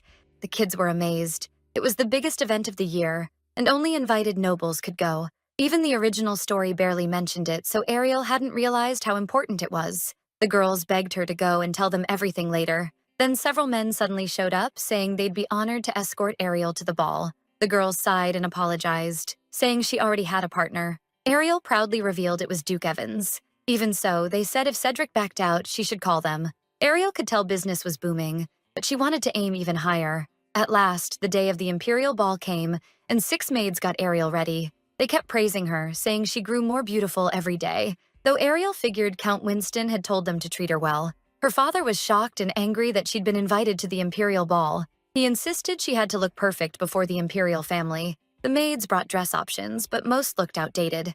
Ariel picked jewelry herself and chose a necklace with a gem like Cedric's eyes. Then someone knocked to say Duke Evans had arrived. Cedric invited her into his carriage. Ariel suddenly thought she could really fall for this investor, especially what looks like a storybook lead. She asked how he'd been feeling, since she was basically acting as his doctor. After all, Her perfume calmed his madness better than any doctor or priest in the Empire. When he asked what that made her, Ariel answered simply, "A perfumer." Cedric took her arm and led her inside. People immediately whispered that their relationship looked like more than business. Then Cedric asked if she had changed her perfume. The scent was deeply captivating. It felt like shining waves in the calm of the sea. Cedric was amazed Ariel could put feelings like that into a fragrance. He started telling her about a magical island with pink sand. Thinking she'd like it, he suggested they visit in summer. Soon, an older woman with a fan arrived at the ball. It was the Empress. Ariel instantly realized this was the perfect chance to promote her perfume. The Empress thanked Evans for coming and said she was glad to see him again. Then she looked at Ariel and asked if she was his companion. Cedric introduced her, and the Empress noted this was his first time bringing a partner, especially since guests weren't allowed in alone. She soon noticed the lovely scent coming from Lady Winston. The Empress guessed it came from the herb gifted by the neighboring kingdom. Ariel confirmed it. The new perfume was made with Trey herb. It wasn't on sale yet, but she had a bottle with her. The Empress tried it and was impressed. The scent was rich, yet it made the air feel fresh and alive. Compared to plain Trey herb, this version was deeper and more refined. With the Empress praising it herself, the perfume was sure to become a hit. But then she was interrupted by news that Minister Rowell urgently needed to see her. She asked Evans to come with her for a moment. The nobles instantly crowded around Ariel, asking to try the perfume too. Ariel knew her business had just taken a huge leap tonight. Later, just as she wanted to lie down and rest, the fifth prince appeared. Cian told her his mother really liked that fragrance. Ariel smiled and said he had helped a little, and he answered that even her smile was beautiful. Right then, Cedric stepped in. He coldly warned that if the prince couldn't find his own partner, he shouldn't chase after his. The blonde prince brushed it off, saying they were only talking. He quickly reminded Cedric that he and Lady Winston were only business partners. Clearly upset, Cedric grabbed Ariel's hand and pulled her away. She told him to let go because he was holding too tightly. Cedric demanded to know why she kept talking to that scoundrel. Ariel explained that getting close to him could help the business, especially since he was royalty. Cedric then pressed her. Was it only for business, or did she actually like him? Frowning, he insisted his bloodline outranked the prince's. Ariel knew they were on bad terms, but not this bad. Cedric said when things got messy, it was best to get some air. He took her to the Imperial Palace greenhouse. There, Ariel suddenly realized Cedric was that blonde prince's uncle. Then she noticed a rare herb with a scent like mint mixed with mustard. She regretted not bringing her diary. Cedric could tell Ariel really liked this place. He asked her to stay a little longer because he wanted more time with her. She agreed, saying she loved it there. When Ariel said she wanted to come again, Cedric told her she could come anytime. But urgent business called him away, so he had to leave her there. Elsewhere, the prince decided Ariel must be Cedric's weak spot after how rattled he got at the ball. Then he wondered why his own mood had turned so sour. Back at the ball, the first and third princes were introduced. The first prince was Louis, a handsome blonde. The second, Pierre, looked much the same. Both seemed even more striking than before. The brothers immediately started pestering the blonde prince, saying he should come greet them. He didn't get why they were there when they were supposed to be studying abroad. One brother added that the youngest among them was especially sensitive. Then they shoved bad news at him, a newspaper exposing the prince's disgrace. Annoyed, he told his brothers to get lost. Then their mother appeared, and everyone quickly greeted her. The Empress asked how their trip had gone. One prince boasted that he had crossed the eastern continent and learned many martial arts, but their mother said it was good Kian hadn't caused too much trouble. The youngest was told he could skip family dinner if he didn't want to embarrass himself again. Ariel later approached His Highness and asked why he was alone. Then she noticed he was crying. Ariel said that was just cruel. She was sure there were plenty more cakes anyway. Kian admitted he didn't understand why people looked down on him when he was trying so hard, yet everything still went wrong. Ariel told him he had already answered his own question. The problem, she said, was that he did everything just to look good to others. If he wanted things to change, he needed to act for himself and do what he actually liked. Kian then realized that even after all he'd done, Ariel still didn't hate him. Then he openly confessed that he liked Lady Winston, not knowing someone was taking photos of them from around the corner. Before long, the photos hit the newspapers, and Cedric saw them. The next morning, Rena brought that paper straight to Ariel. A month later, a new shop opened right beside Ariel's, with a huge sign for Magnus. The owner shouted that, for opening day, everything was selling at 1/4 the usual price. People quickly saw it was far cheaper than Ariel's perfume, and Magnus clearly meant business. Winston still had no customers, so Ariel told Rena to take a rest. Rena brushed it off, saying it was only temporary and customers would come any minute, but anyone who stopped by heard about the quarter-price sale and went right to the other salon. It was strange. Kian had stopped funding them, and Fonte should have been out of business by now. So Ariel guessed Fonte had found a new backer. Ariel asked Erna for a favor. After comparing the scents again, she confirmed Fonte's perfumes were blatant copies of hers. If those knockoffs kept selling that cheap, Ariel's shop could go under. Then Magnus herself came in and mocked how tiny their store was. Ariel fired back that Fonte couldn't live off stolen work forever. She added that whoever was backing her now would end up embarrassed too. Magnus coldly promised that this time she'd wipe Ariel out for good. Looking over the papers, Rod said money management was no longer a problem. Then he asked what to do about Cedric Evans, since he'd already started investigating. The boss said not to move too fast. They should hit his weak spot instead. The woman agreed and said she was waiting for the order. Ariel went to the trade guild. She hoped Mrs. Jaina might help. Jaina welcomed her with a smile and asked what brought Lady Winston there. Ariel said she'd found a great use for Trey's herb and brought perfume as a gift. Jaina had heard plenty about Ariel's perfumes, but never tried one herself. After seeing its effect, she said Ariel only had to ask if she ever needed Trey's herbs again. Jaina guessed Ariel must have urgent business if she came before lunch. Ariel got right to it. She'd heard the guild was going to the Monarch Kingdom and needed a special item from Scylla. What she needed was iris dye. It made a beautiful color, but in the Empire it was insanely costly because supply was so low. Ariel named the exact amount she wanted. Jaina was stunned. Ariel wanted 50 million pieces worth, and she even asked if Ariel expected her to invest too. Ariel said she would make sure every bit of it sold out. Jaina said the request came out of nowhere. Ariel explained that she planned to win the Spring Festival and set this year's color trend. If she became May Queen, demand for iris dye would explode. She promised to take full responsibility. Jaina said Ariel thought far beyond her years. Even the butler agreed the risk was manageable. If the plan failed, they could still sell the extras across the continent. But there was one issue. To get the iris, they'd need to cross a bridge, or else take a long route around the Monarch Kingdom. That bridge was tightly controlled, so passes had to be requested ahead of time.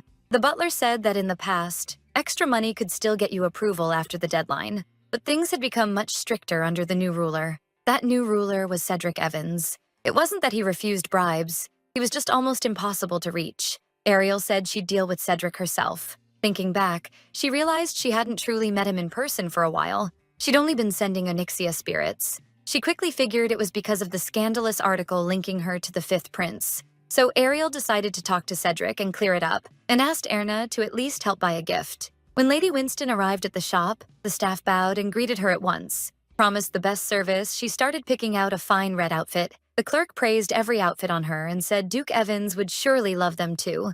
Ariel then reminded him she was actually there to buy a gift for Sir Evans. Without even asking who it was for, he rushed to help, and Ariel noted how well they treated customers. He showed her several pieces, but Ariel felt jewelry wasn't meaningful enough. They were just trying to drain her wallet, so she politely said it wasn't what she wanted. The owner apologized and asked what kind of gift she had in mind, promising to do better. He was stunned when Ariel asked for something as simple as a fruit basket. Then she changed her mind and asked for a bottle of wine instead. They brought out a wine list and she picked the cheapest one. Then Ariel spotted one item displayed apart from the rest, a necklace so costly it had its own case. She instantly knew it would match perfectly with her look for the Spring Festival, but the staff quickly crushed that hope, saying it wasn't for sale and was display only. When she asked when the display would end, they said there was no set date, though they could add her to a pre-order list. Ariel wondered if it would become available before the Spring Festival, because she really wanted it. On her way out, she noticed the owner's name on a sign, and it sounded familiar. Erna explained it was one of the owner's middle names.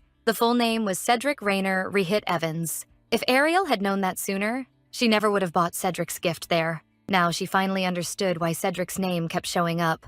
When Ariel arrived at Cedric's estate, his advisor awkwardly asked her to wait a little longer. She started thinking he was too busy for her. Then Cedric came out himself. Ariel tried to apologize for coming without warning, but noticed he kept leaning in close. Then she saw the pillow mark on his cheek and realized she'd interrupted his nap. Cedric asked why she'd come, saying she never asked to see him first. Ariel answered that she needed his help. She brought up the fortress city he controlled. To strengthen her request, she even used Cedric's full name and asked him to let the trade guild cross the bridge. Cedric first thought she wanted to export perfume to Selu, but Ariel explained she urgently needed to bring something in this month, and without a bridge pass, the traders would return empty-handed. If he approved it, he'd help her plan, and even ease the current slump in trade. Ariel was determined to solve the losses herself. Cedric said he believed in her plan and would add the guild to this month's approved merchants. Ariel thanked him and promised to send a full report on how it turned out. Then Cedric suddenly asked if she'd ever thought about marriage, leaving Ariel stunned. She asked where that came from, and he said the newspaper claimed she was getting close to Beller to marry him. Ariel said it was nonsense. The prince had confessed on his own. Cedric instantly got furious and cursed the prince as a stupid kid. Still, he admitted he was relieved it was only a rumor. Cedric said he'd had a headache and fever before she came, but now the pain was gone. Ariel said he was exaggerating. She stood up, leaned in, and checked his temperature with her hand. Then she looked away and quietly said he still had a fever. Cedric caught her hand and pulled her closer. Ariel met his eyes and was about to speak, but the advisor's laugh broke the moment. Flustered, she pushed Cedric away and handed him the gift.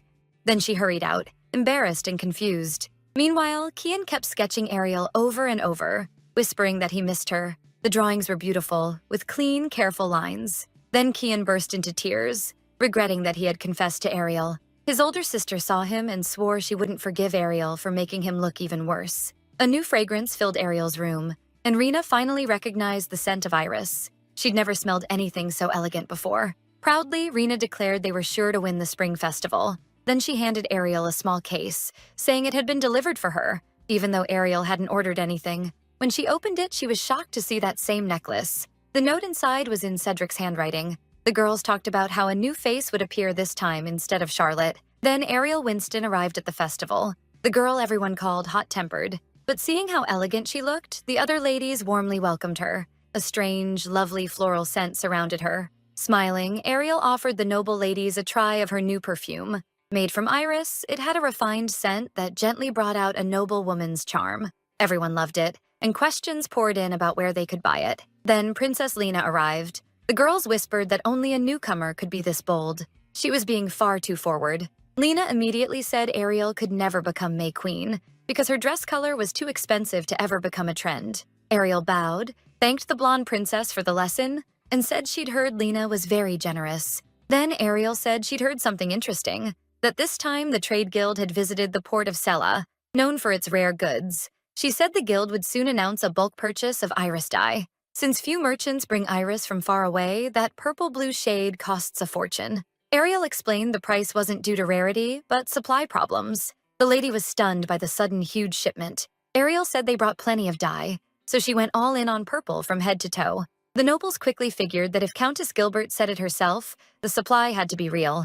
The princess shot back that the countess had made a foolish choice because purple-blue stands for death. Ariel blinked and replied that in flower language, iris means good luck. The lady laughed, saying it was funny how one flower could mean both luck and death. But Lena didn't back down and brought up the rumors linking Ariel to her older brother. Ariel sighed, telling herself that a few rumors might even help her publicity. She said she'd met His Highness a few times, but their relationship wasn't what the papers claimed. Lena warned her to be careful. The imperial family was far too dangerous a game for her. Once the princess left, the others praised Ariel's dress color and asked for more perfume. Then another young woman walked in and asked to try the scent too. Ariel instantly recognized her as the true heroine of the original story, Lena. She was shocked. Lena was appearing way too early, and she wasn't even supposed to be at the spring festival. Lena smiled and called Ariel a genius. As Lena mingled with the crowd, Ariel couldn't understand why she'd shown up so soon. Ariel excused herself, wished everyone a good evening, and left the hall. She needed a moment alone because in the original plot, Lena was tied to Cedric. Ariel knew she and the Duke were close through business, but someday they were meant to drift apart. She couldn't understand why that thought suddenly hurt so much. Her thoughts were cut off when Lena asked why she was out here alone. Ariel said she just needed a short break. Lena told her the voting had started and suggested they go together. Ariel pushed her worries aside and decided to focus on winning. The voting began, and Ariel Winston was named first. The second nominee was Lady Winble. The announcer said Lady Ariel had turned the iris theme into a bold, beautiful outfit. The crowd said that Lady Winston had a charm unlike anyone from past years. As for Lady Winbell, she drew attention with a pure beauty the Empire had rarely seen. Lena said it was an honor to compete beside Ariel. One noblewoman teased that Ariel must be upset no men were allowed, so she couldn't bring the Duke. Ariel forced a smile and joked that if Cedric were here, he'd rig the vote for her. Laughing, she added that it was a shame he was born a man. A rival stepped in and told Ariel not to mind them. They were just nervous. Inside, Ariel was desperate to win the May Queen title so she could crush Magnus. The first two votes went to Elena. The girls tried to comfort Ariel when she seemed to have none. But then her votes showed up in a huge pile at the bottom. With a clear lead, Lady Ariel Winston won. She received a bouquet, and a crown was set on her head. Erna met her and knew right away she'd done it. Ariel realized it was time to move on to the contract. After that day, everyone started wearing that unusual color because it became the new trend. People kept asking why the perfume had never been sold before, and Ariel said the flower was rare. She'd just been lucky enough to buy a huge batch. News of her becoming May Queen spread across the empire, and every paper talked about it. That sent Iris dye demand soaring, bringing in a huge profit. It was obvious Ariel had completely outplayed Magnus. To congratulate her, Cedric brought a cake and praised her. Ariel also noted that his necklace matched her look perfectly. He smiled and quickly asked her to dinner, saying it had been a while, but Ariel turned him down, saying she was too busy today. Then the fifth prince showed up and asked her to eat with him too. He said he'd known Ariel was destined to become May Queen. He added that they hadn't spent time together lately and wanted to be alone with her. But Cedric grabbed Ariel's hand and said the prince was talking nonsense. Kian then said he hadn't come just to chat. He had serious business. He wanted Ariel to become his personal perfumer. He admitted that last time he was foolish and failed to notice the treasure right in front of him. Cedric cut in at once, saying Ariel was already his perfumer and he wouldn't let anyone take her. Meanwhile, Rena noticed that Fanta had copied their perfume again. Even customers were saying that cheap stuff couldn't compare to Lady Ariel's shop. Hearing that, Magnus was hit with shock, rage, and despair. The girl mocked her, pointing out that she didn't have a single customer. She wondered if she should step in and help again. Then she handed Magnus an intoxicating scent that could restore her popularity. Soon crowds swarmed the entrance to Fanta's shop like zombies. They fought to get in, nearly shattering the windows and doors. Ariel had stocked up and was waiting for customers. She thought business had grown even more since becoming May Queen, and they might need a bigger shop. She even considered opening a second store and exporting overseas. When Ariel, Rena, and Erna stepped outside, they saw people moving strangely toward Magnus's shop. They held back to see what was happening. Rena said it looked like the people were under a spell. Ariel told Rena to watch the store while she went inside to check. Inside, people were clutching bottles, laughing wildly, and acting insane. Ariel was horrified. It wasn't just odd, it was terrifying. Worse, it wasn't only the customers. Magnus was affected too. Ariel realized Magnus couldn't have done this alone. Someone had to be behind her. Then Prince Kian entered the shop. He said they had received a report about a banned herb being used in the empire. He ordered a magic barrier set up and brought in a priest to help heal the victims. Using light power, he snapped one lady out of it, and Ariel asked what was happening. Kian revealed that the imperial family carries divine power, and he did too. He quickly saw that his power alone wasn't enough. The scent was too strong. It was made from a poisonous herb with narcotic effects. Kian noted that the herb was banned in the empire. Ariel said Magnus couldn't be the mastermind, since she was drugged too. She added that, if needed, she could help. At Kian's request, Ariel mixed an elixir for addiction and intoxication. She asked if he suspected who was behind it. Kian said he had a guess because something like this had happened 16 years ago. Elsewhere, money laundering and smuggling were carried out successfully. The girl said Magnus had served her purpose, and she and Beller would handle the rest. The man told her to approach Lady Winston carefully. He made it clear that only Ariel could help revive this place. Back in the strange Fanta shop, Ariel began spraying the elixir. It worked. People started coming back to their senses, though totally confused. She then sprayed Magnus as well and brought her around. Ariel asked if she remembered anything. Fanta said that before Beller left, she had stopped by the shop one last time. Then strange smoke filled the place, and she collapsed. Ariel told her to rest and said it was good they had brought her back to normal. Kian said that, as an old friend, he would speak to the imperial family for Fanta since she could be blamed for everything. She thanked them and sincerely apologized for all she'd done. She promised to help however she could from now on. Ariel said a simple pass once or twice wasn't enough. The investigation showed Magnus' beauty salon had been used to launder money. Ariel asked if the Khan Guild had been wiped out, but few knew its leader had survived and escaped. It had been 16 years since their exile, and all that time they had been rebuilding their strength. They had even set up a new base, and the imperial family was searching for it. This was the only group that felt like a true villain gang in the original story. Khan was the final boss, cruel, ruthless, and tied to the kidnapping of Cedric Evans as a child 16 years ago. Cedric had been treated like a disposable test subject in an experiment to mix a monster with a demonic being. As a result, Cedric went insane. In the original story, Khan wasn't supposed to appear until 2 years later, but with everything that had changed, the plot had gone off course. Ariel realized Cedric was in danger because Khan had appeared far too early. Ariel got up and said she had to go. She said she needed to stop somewhere right away, and Kian grabbed her hand. warning it was dangerous and saying he'd come too.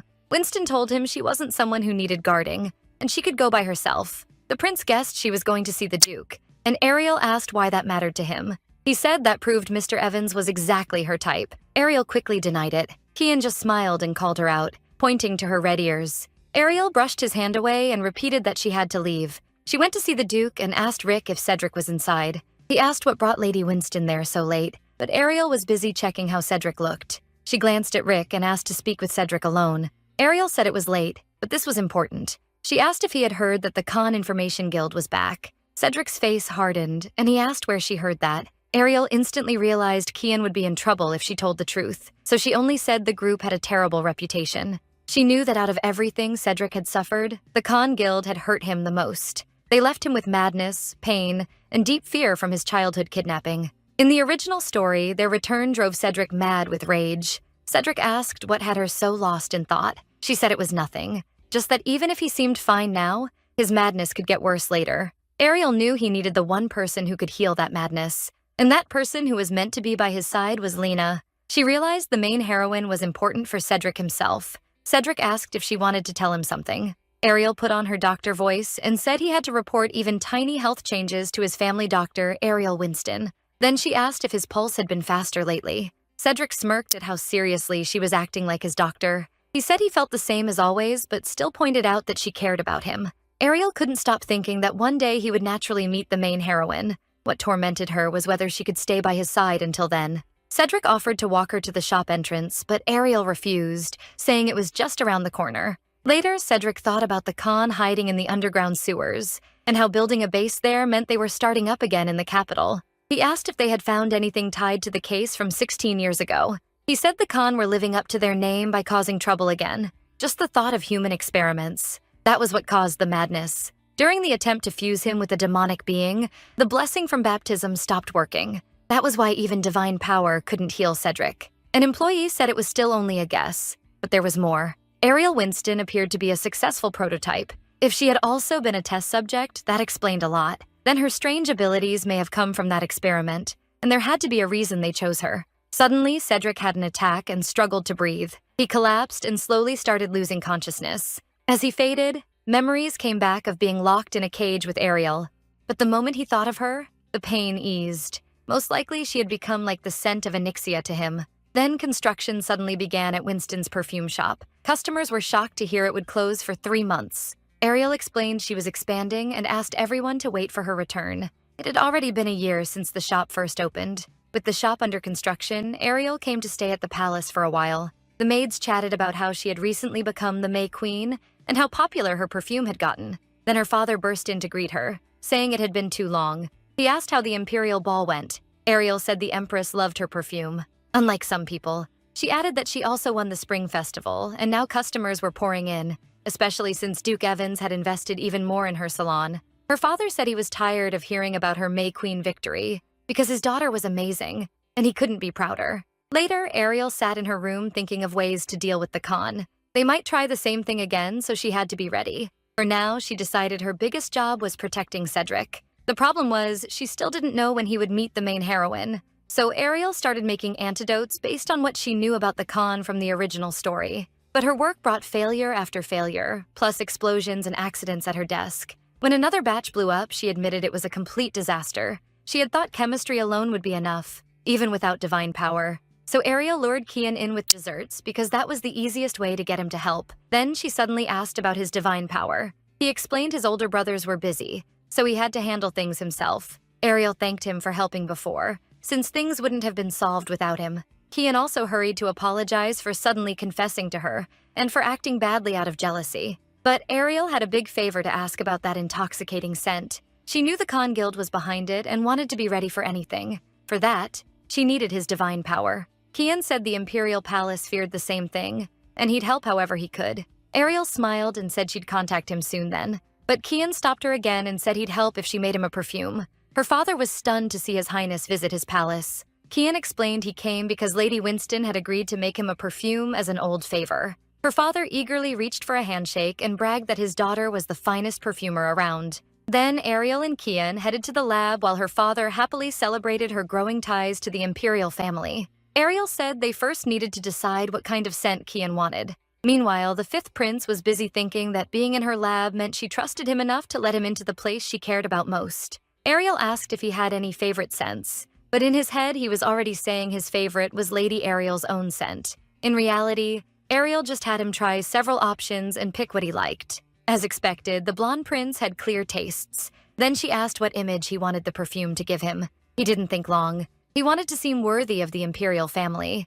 A major ball for the empire's founding day was coming soon, with all the most important people there. Kian said he wanted everyone to see how much he had changed, and Ariel told him to leave it to her. She promised to make the best perfume for him. Elsewhere, Cedric guessed Van would make his move on the empire's founding day. He said Erna might handle it alone, but there were no guarantees. His advisor was surprised when Cedric asked for extra security around Lady Winston. Cedric said he would go to her himself, as a knight or bodyguard, but Rick reminded him that every hour of that day was already packed. He couldn't understand how Cedric planned to abandon everything just to follow Lady Winston. Cedric answered that every matter has its priorities. For 3 days and nights, the Imperial Palace opened its doors, and the whole city joined the celebration. It was the biggest event of the year. Ariel had no intention of missing it, and she showed up looking stunning. At the festival, Lady Charlotte greeted the perfumer. She congratulated Ariel on becoming May Queen, saying it was probably thanks to that perfume from the Spring Festival. Charlotte added that no perfume in the Empire could compare to Ariel's iris scent. Then 2 handsome young men walked over. They introduced themselves as Cian and Zeph. Ariel hadn't planned on getting close to noble sons, especially since her perfume usually drew more women than men. Charlotte happily greeted them and teased that they should make a lovely pair someday. Cian smiled and offered to stay with Ariel during the celebration. She politely turned him down, saying she wanted to spend time with Charlotte. Then the kids jumped in, saying the boys were bothering her. They bluntly told them Mrs. Ariel didn't want their company, so they should leave. A sweet lady then came up and asked the name of Ariel's perfume for the day. She was amazed Ariel had made it herself. She said she had been waiting for Ariel's store to reopen. Ariel told her the construction was almost finished, so she could visit again soon. Then Ariel's father suddenly appeared at the party. With all the nobles gathered there, running into him was unavoidable. He immediately scolded her for caring too much about business. Ariel asked him to continue this somewhere private. Once alone, he said her long teenage phase was over and it was time to act like the Winston heiress. Ariel apologized, but said she had no intention of marrying. Her father guessed she was still stuck on Duke Evans, and that was why she kept refusing marriage. He told her that if she kept waiting, the Duke might never even notice her. Her father said the Duke only kept her nearby to block unwanted marriage offers. Then Duke Evans, standing right behind them, heard it all.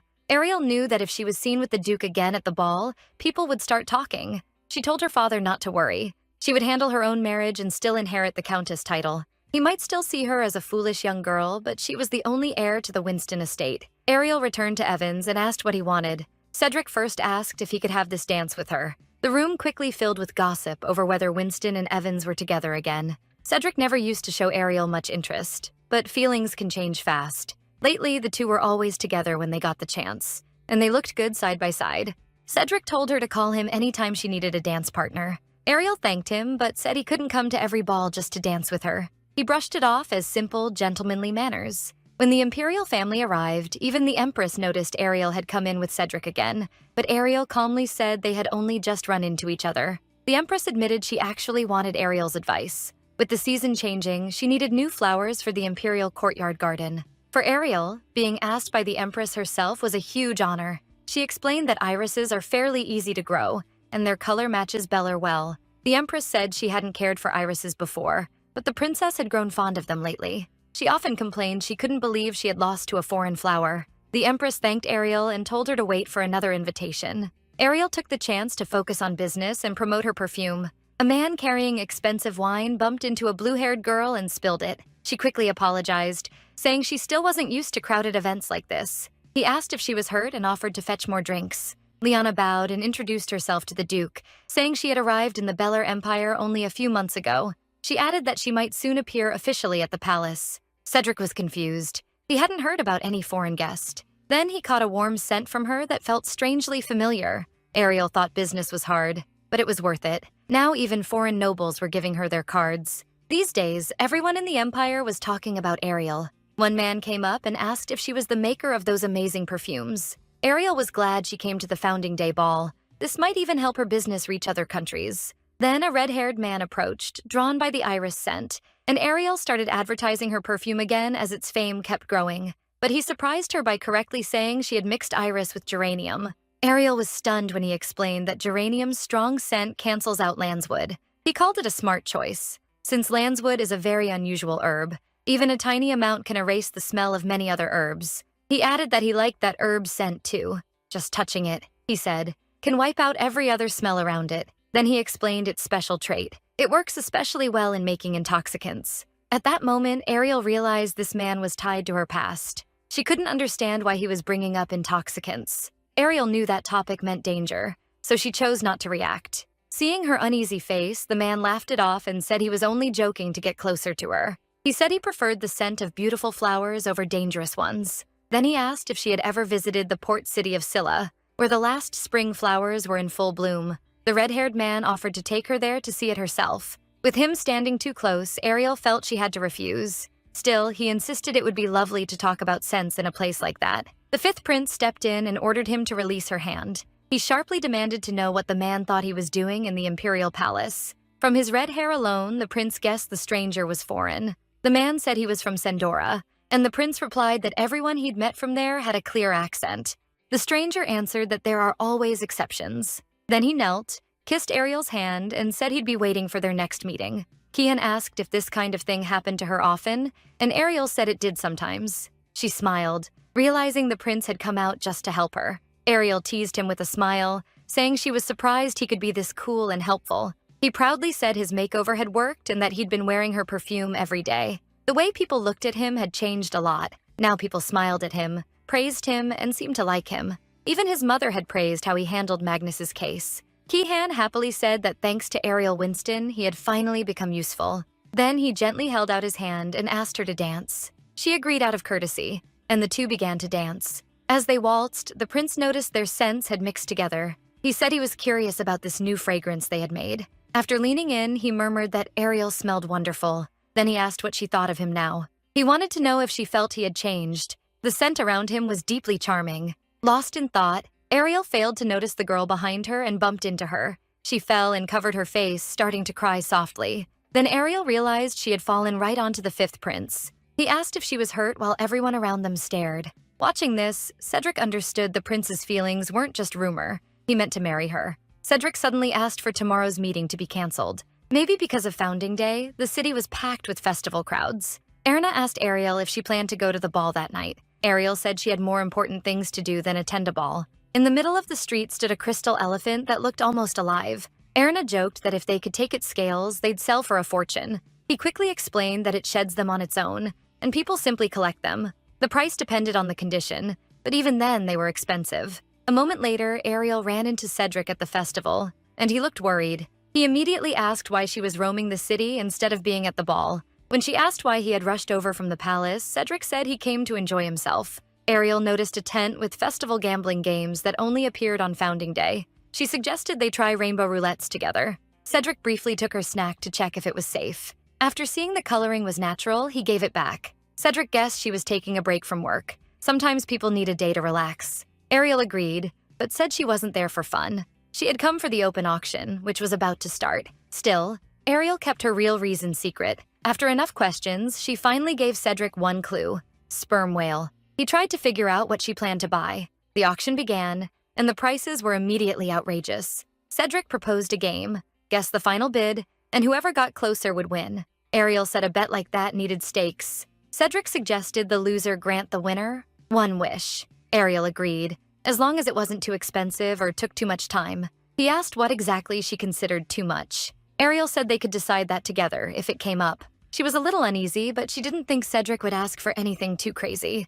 The auction started. Some bids were 200,000 BIs, others reached a full million. Even a small bronze statue sold for 1,000,000 bis. Strangely, Cedric kept winning, while Ariel's guesses were always slightly off. Then the sperm whale lot finally came up, and Ariel grew excited. There was no rule stopping her from joining the bidding herself. The auction opened with the whale's blubber. Bids jumped from 800,000 to 1,000,000, then 1.2 million. When Cedric asked what she was waiting for, Ariel said it was still too early to bid. Then, near the end, all the byproducts were listed together with a starting price of just 5,000 bisos. Realizing that included tendons, fat, and whiskers, Ariel made the first bid. She left the auction pleased while Erna carried out boxes of the goods. Even the knight could tell those items were worth far more than they looked. This world was a lot like Ariel's old one, and most perfume materials had some equivalent here. But one thing had no substitute: sperm whale ambergris. Called the treasure of the sea, it makes perfume last longer and gives it a richer, deeper scent. And Ariel had just gotten it for an incredible price. When she stepped outside, fireworks lit up the sky. As the crowd thickened, Cedric suggested they move somewhere else. Then he suddenly pressed Ariel against a wall, saying he was worried the crowd would crush her. Ariel asked if he was okay because he was acting very strange. But Cedric barely listened. He said this wouldn't work, and they should go up to the roof. He apologized first, then quickly picked Ariel up to carry her through the crowd. After a few quick moves, they reached the rooftop and could see the whole street below. Then Cedric brought up their little betting game and said he'd won. Ariel smiled and told him to go ahead and make his wish. She expected him to ask for 10 free bottles of healing perfume, but with a small smile, he asked for a short hug instead. He said it would only take a second and he'd let go right away. Ariel quickly reminded him they'd broken up a long time ago. She also warned that if someone saw them, rumors would spread fast. Still, wanting to prove him wrong, she agreed. Cedric pulled her in and held her tight. He smelled like pine, and to Ariel, that 1 second felt endless. Afterward, Cedric thanked her for granting such a strange request. By the next morning, Lady Winston had clearly slept in from exhaustion. Rena reminded her that today was the interview. She also teased that Ariel had been calling for the Duke in her sleep. Nothing happened after that, but Ariel kept replaying last night in her head. Just as expected, Khan had used the festival to send assassins after her. So Cedric decided he wouldn't leave Ariel's side anymore if it meant keeping her safe. A man named Lavi came for the interview. Ariel asked him to introduce himself first. He said he loved perfume, graduated from the Academy's chemistry department, and ranked second in his class. His dream was to become a great perfumer like Ariel Winston. He went on about how shocked he was the first time he smelled her work, especially that fresh, rich rose scent he'd never found anywhere else. To him, her perfume was like a textbook. Ariel then announced that both applicants had passed. Cedric was stunned that she wanted to hire total beginners, but Ariel said experience wasn't required. What mattered was that both candidates had the skills she needed, and out of everyone, they showed the most passion for perfume. Rena and Ern were thrilled to welcome new co-workers. There were still a few things the new shop needed. First, good workers and enough space. Second, people needed to know who Ariel Winston was. And third, a new perfume to tie it all together. Ariel said she'd be locking herself in the lab for a while to make it. Half a month later, the grand opening finally arrived. Ariel proudly announced that her perfume shop was reopening. Everyone wanted to see what had changed. The new hires were especially nervous since this was their first real job. Ariel told Rena and Ern to guide them. Then an investor showed up at the opening and gave Ariel a gift, even though they'd never worked together before. Inside the box were Ariel's crystals. She thanked him, while the new workers quietly wondered what her connection to Cedric Evans was. The fifth prince also ordered a barrier placed around the store. When asked why, the official simply said it was for protection. Ariel thanked the blonde prince for being so thoughtful. Soon the doors opened and the staff began welcoming customers. Thanks to the new workers, the service was warm and polite. Ariel quickly realized how much easier things were with a bigger team. Then one customer asked what perfume Ariel herself was wearing. Ariel said it was a brand new scent launching today and offered her a sample. The fragrance was rich and sweet. Vanilla gave it a soft sweetness, while jasmine at the base made it feel lively and elegant. It was made to last a long time. Ariel said the scent was deep and mysterious. She added that it used a special ingredient, with amber supporting the base note. The customer was amazed it could stay on the skin from morning to night. Rena then reported that half the charm aesthetic stock was already gone. What shocked them most was that their bestseller hadn't even been advertised. Ariel said Aisha was wrong. The perfume was being advertised right now. The ad was simply Ariel wearing it as she welcomed guests. After becoming the May Queen, she figured she didn't need extra promotion. Ariel Winston herself had become the product people wanted. Even she hadn't expected the stock to disappear so fast. Even with all the chaos, the shop did great, so Ariel suggested a group celebration. Right then, Duke Evans walked in and asked if he could join. He'd somehow learned the schedule again and showed up exactly at closing. Cedric said that after smelling today's fragrance, he knew she'd launched something new. He called the scent beautiful and dangerously seductive. The knight and maid quickly excused themselves, claiming they were going to get more food. Ariel noticed Cedric couldn't stop looking at her. He pointed out that she kept avoiding his eyes, then said his own gaze was only on one person. That was when Ariel was forced to face it. Cedric liked her. After that night, she couldn't sleep and couldn't believe Cedric might really have feelings for Ariel. With her thoughts a mess, she went out for some air. She told herself that even if Cedric liked Lady Winston, as long as he was still tied to Lena, he would follow the original story. But if the plot started changing, his future might end up linked to Ariel's instead. Then she suddenly spotted the heroine below her window, out in the middle of the night. Lena apologized and said she hadn't realized the workday was already over. Since Ariel couldn't sleep anyway, she invited her in for tea. Lena looked embarrassed and explained that where she came from, people often worked late into the night. She said she had business with Lady Ariel. Ariel thought Lena seemed kind, even though in the original story she'd planned to kill her with a poisonous perfume. Since she accepted custom orders, Ariel asked if Lena wanted one. Lena said the scent itself didn't matter. What she wanted was a magical perfume. Ariel apologized, saying she didn't take magical perfume orders. They were risky, needed a large deposit, and if something went wrong, she'd be fully responsible. But Lena asked her to hear the full story first. She explained that she was Sendor and only staying in the Beller Empire for a short time. She had come to treat an old illness with no known cause. After failing to find help in other countries, she came here, but she got the same answer again, until she heard about Ariel Winston. People said Ariel was a genius perfumer who might be able to help. Ariel replied that she wasn't a magician, just someone who made perfumes. Lena said she understood, but even so, Ariel might still be able to help.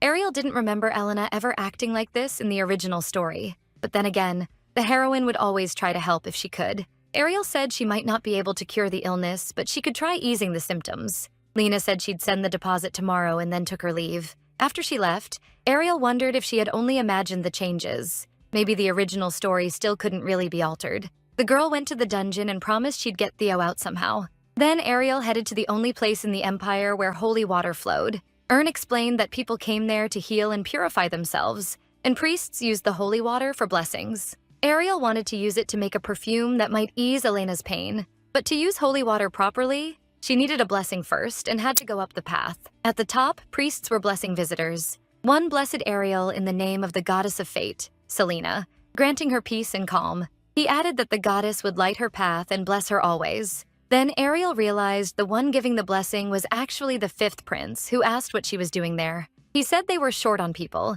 so he came to help since even among the imperial family, his divine power was strong. Ariel explained that she had an order and wanted to make a healing perfume. Sadly, holy water couldn't be taken outside the temple grounds, though maybe she could work with certain herbs instead. There was Celestine grass, a plant with divine power. Soaked in water with a prayer, it turns the water holy. But that herb couldn't be taken either. So the prince gave Ariel some holy water and suggested she make the perfume right there in the temple.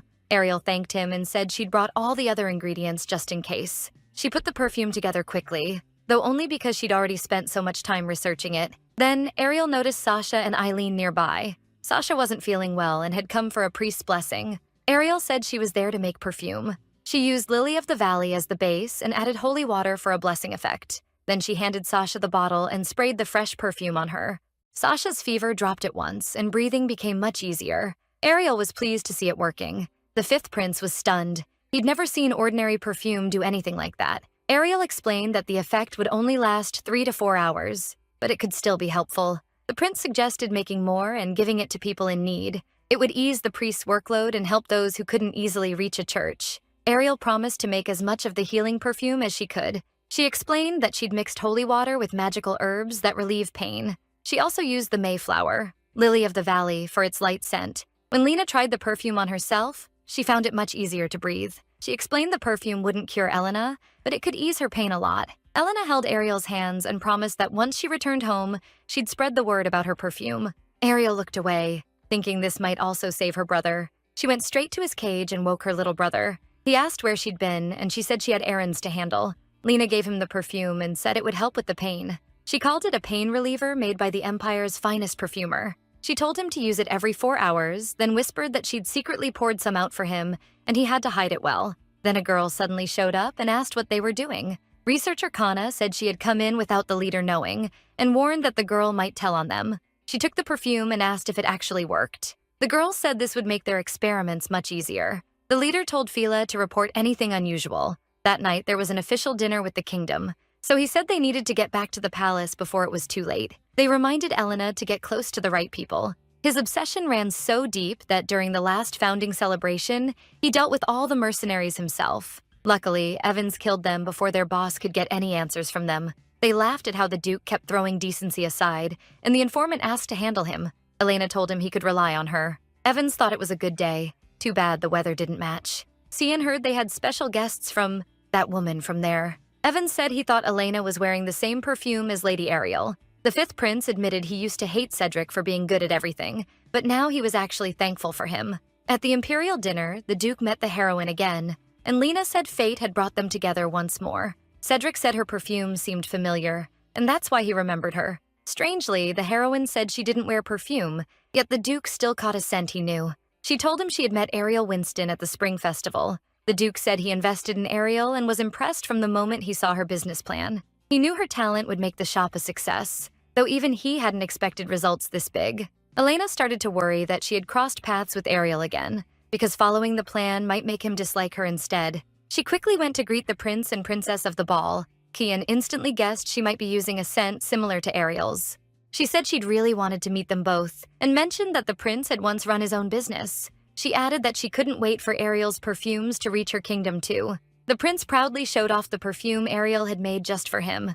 Cian suggested she try it, and Elena said it would be a great honor. Elena realized Winston was so well known that even the imperial family favored her, and going against her would be foolish. To rebuild the Kane Guild, Ariel's talent was necessary, but if someone that famous vanished, especially someone known to the imperial family, it would cause a huge uproar. So Elena decided she needed a new plan. Then Duke Evans appeared behind her and asked what she was doing there. A moment later, he asked if she had ever seen a certain mark 16 years ago. He spoke about his suspicion that she had witnessed some strange magic or human experiments. She realized he suspected her of spying for Kane, but she couldn't tell why. Avoiding his eyes, she said it was unpleasant to hear, and that she had never seen or heard anything like that. He apologized, saying he was only investigating. He asked her to tell him if she ever learned anything.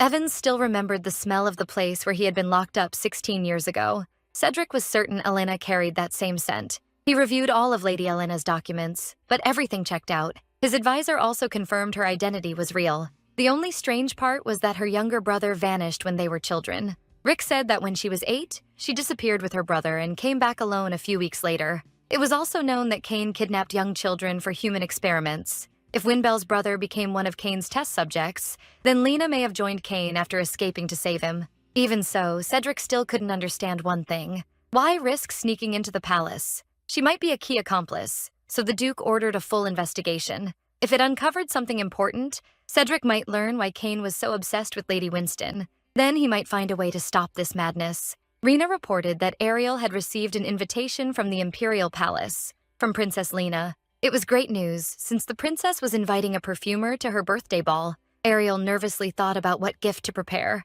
Something fancy, but not too common. The maid suggested using the princess's love of travel. Euphoria Island, Tenzari. She'd been almost everywhere, especially the snowy north. People said she often visited the north because she wanted to see if the old legends were true. Ariel decided to go there next week and make a perfume for the princess. A week later, the three of them set off for the snowy region. Ariel admired the snow for the first time in a while. Rena asked if she'd ever been there before, since their home had no winter. Then Ariel was surprised to spot the Duke there too. He said he was there on an investigation. Ariel explained that she had been invited to the princess's ball and wanted to make a perfume based on the princess's favorite place. The Duke said the princess liked this area because of a fairy tale, though it was really just a natural event. He warned that it would get colder by evening, so Ariel should head back before then. Ariel carefully worked on a new perfume formula, using her skill and experience. Erna and Rena returned carrying bags full of food. Erna told them to rest because he'd take care of dinner. His cooking turned out so good that it amazed both girls. They hadn't come to relax, but with a place like this, it almost became a vacation. Ariel said that after moving here, all she had done was work. At first, she was stunned that she had ended up in Ariel's body, but in the end, it felt like a blessing, because this Ariel let her make perfumes again. The dream she had wanted so badly in her past life had come true here. She realized things had somehow worked out for the best. Winston wondered who Evans had come to meet. Rena said they'd clean up and go back to the cottage, while Ariel stayed a little longer before joining them. Ariel fought to stay awake, knowing Rena would scold her if she fell asleep outside, but she eventually drifted off and dreamed about the original Ariel poisoning the heroine. When she woke up, a worried Duke was already beside her. He told her it was dangerous to sleep out there and that she should go inside. She said she dreamed that he had left her, and he answered that he never would. Ariel noticed Cedric's mood had darkened. He said he didn't even want to imagine that happening in a dream. Cedric put his jacket over her, saying it was getting cold.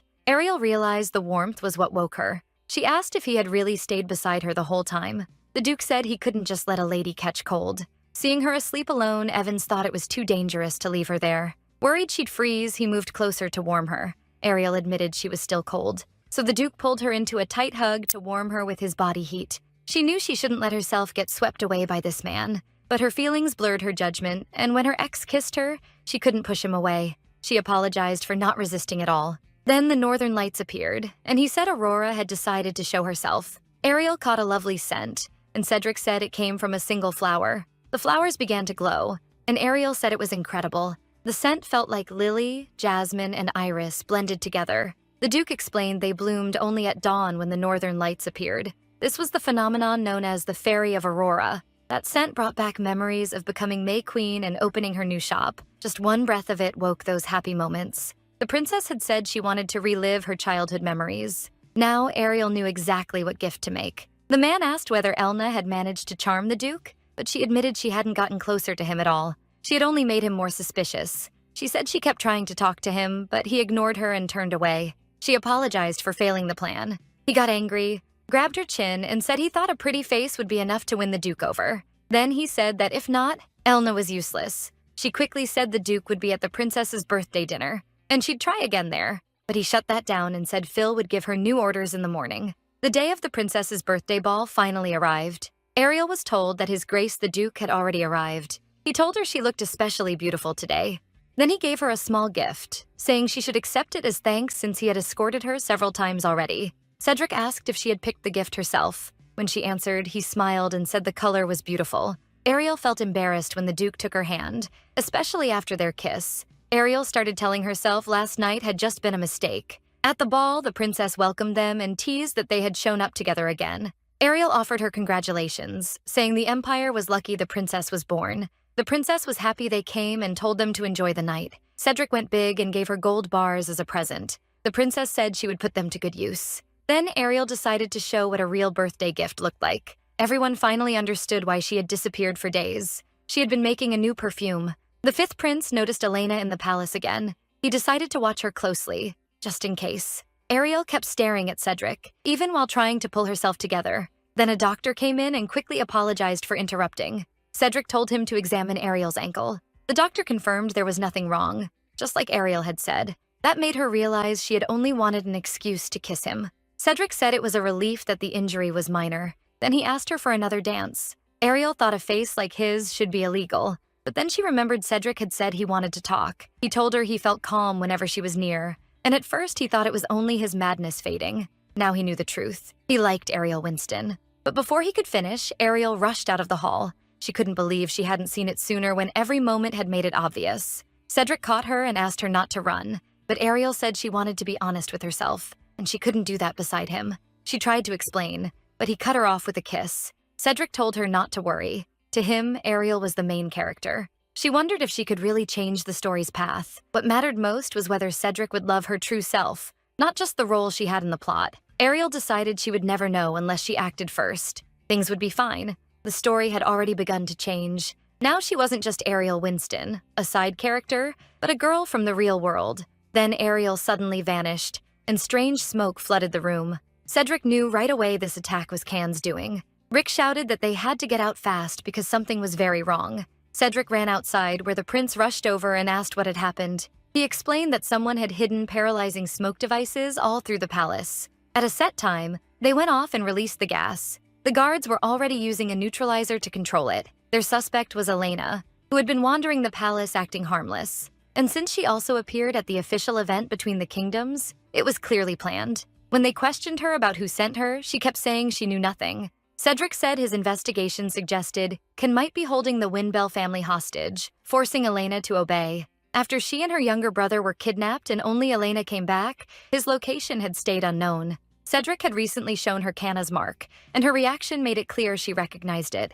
Looking away, Elena asked if they could save her brother if she told them everything. Cedric said it was possible, but he couldn't promise. Even so, They had to try everything, and Elena agreed to tell them all she knew. She explained they wanted to use Kanna's influence over the powerful demonic beasts they had made. Those beasts needed a special chemical to stay under control. Cedric said their methods could never fully control them. That was why they wanted Ariel's power, to completely subdue the demonic beasts. 5 hours passed after Ariel disappeared. She lay paralyzed on a stone table. When the man saw she was awake, he walked over. Ariel recognized him at once, the same man who had offered to escort her at the ball. He introduced himself as Rod, the guild's second leader. The moment she saw him, Ariel knew he was the gang's boss. Rod claimed he hadn't kidnapped her. He was only granting her wish. He said it had happened long ago, so she might not remember. Then Rod declared he would help her recover her memories. The Empress announced that they had rooted themselves in the system again, so there was a chance to trace them. After the gas attack and Ariel's disappearance, the Imperial Palace held an emergency meeting.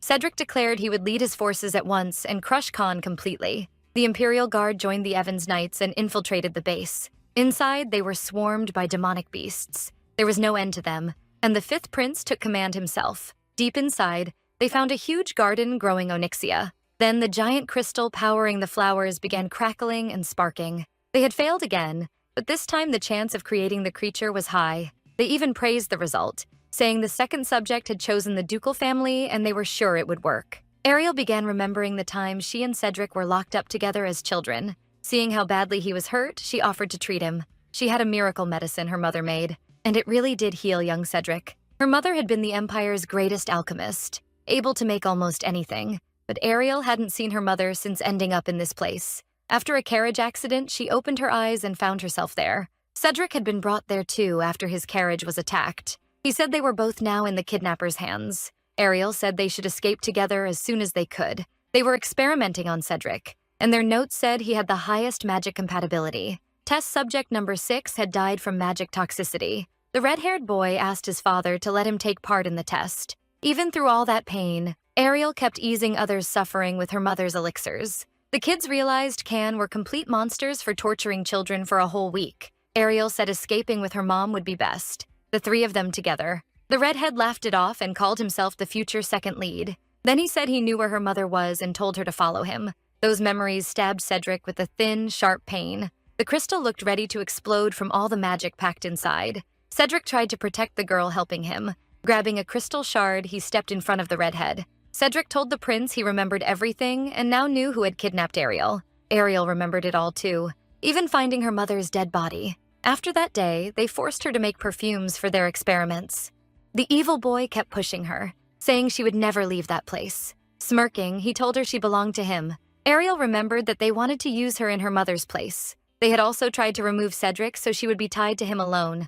But an accident stopped a major experiment, and in the end, it was Rod who brought Can to ruin. He wondered what kind of future they could make if they joined forces. The insane second leader told Ariel to stay with him and remake the world. Disgusted, Ariel said that would never happen. The redhead answered that then he would force her. His next experiment was meant to brainwash her. Ariel had fought too hard to get this far. She refused to become cannon fodder. At last, Cedric reached the right place. Rod was shocked that he had made it there in such awful condition. Cedric drew his sword and told Ariel to hold on a little longer. He would save her. With a few blows, he smashed the crystals and broke the enchantments. Angry that Cedric had interfered, Rod threw a grenade that released strange smoke. It was smoke from the demon world, meant to drive him deeper into madness. Rod sneered that no matter what, Cedric was still just a pathetic little beast. Knights burst in, asking if His Highness was safe, but Cedric lost control and attacked his own men. The fifth prince stepped in and shielded Erna with divine power.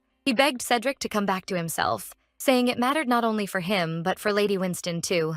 Voices screamed through Cedric's head, urging him to kill everyone around him. He lunged again, broke through the prince's divine power, and turned on the knights. Ariel jumped in front of Erna so Cedric wouldn't hurt her by mistake. She desperately tried to bring him back. Then, after a long struggle, Cedric finally recognized Ariel. Ariel knew he wasn't fully gone yet, and she had a sedative pill in her pocket just in case. Without a word, Cedric pulled her close in a rough embrace. The monk began treating Cian. The knight promised to return with good news, leaving Ariel to handle things herself. The symptoms only got worse, and dealing with them alone would be hard. She hated this method, but she had no other choice. Ariel put the pill in her mouth and kissed Cedric deeply. It worked. The strong sedative would soon calm him down. At last, Cedric came back to his senses and spoke. He held Ariel tight and said he never wanted to go through that again. They chained up everyone involved, including Cian. The redhead said Cedric was still a monster, even if he was his father's successful creation. Cedric had demonic blood in his veins, and that could never change. Cedric answered that he didn't regret his mixed blood at all.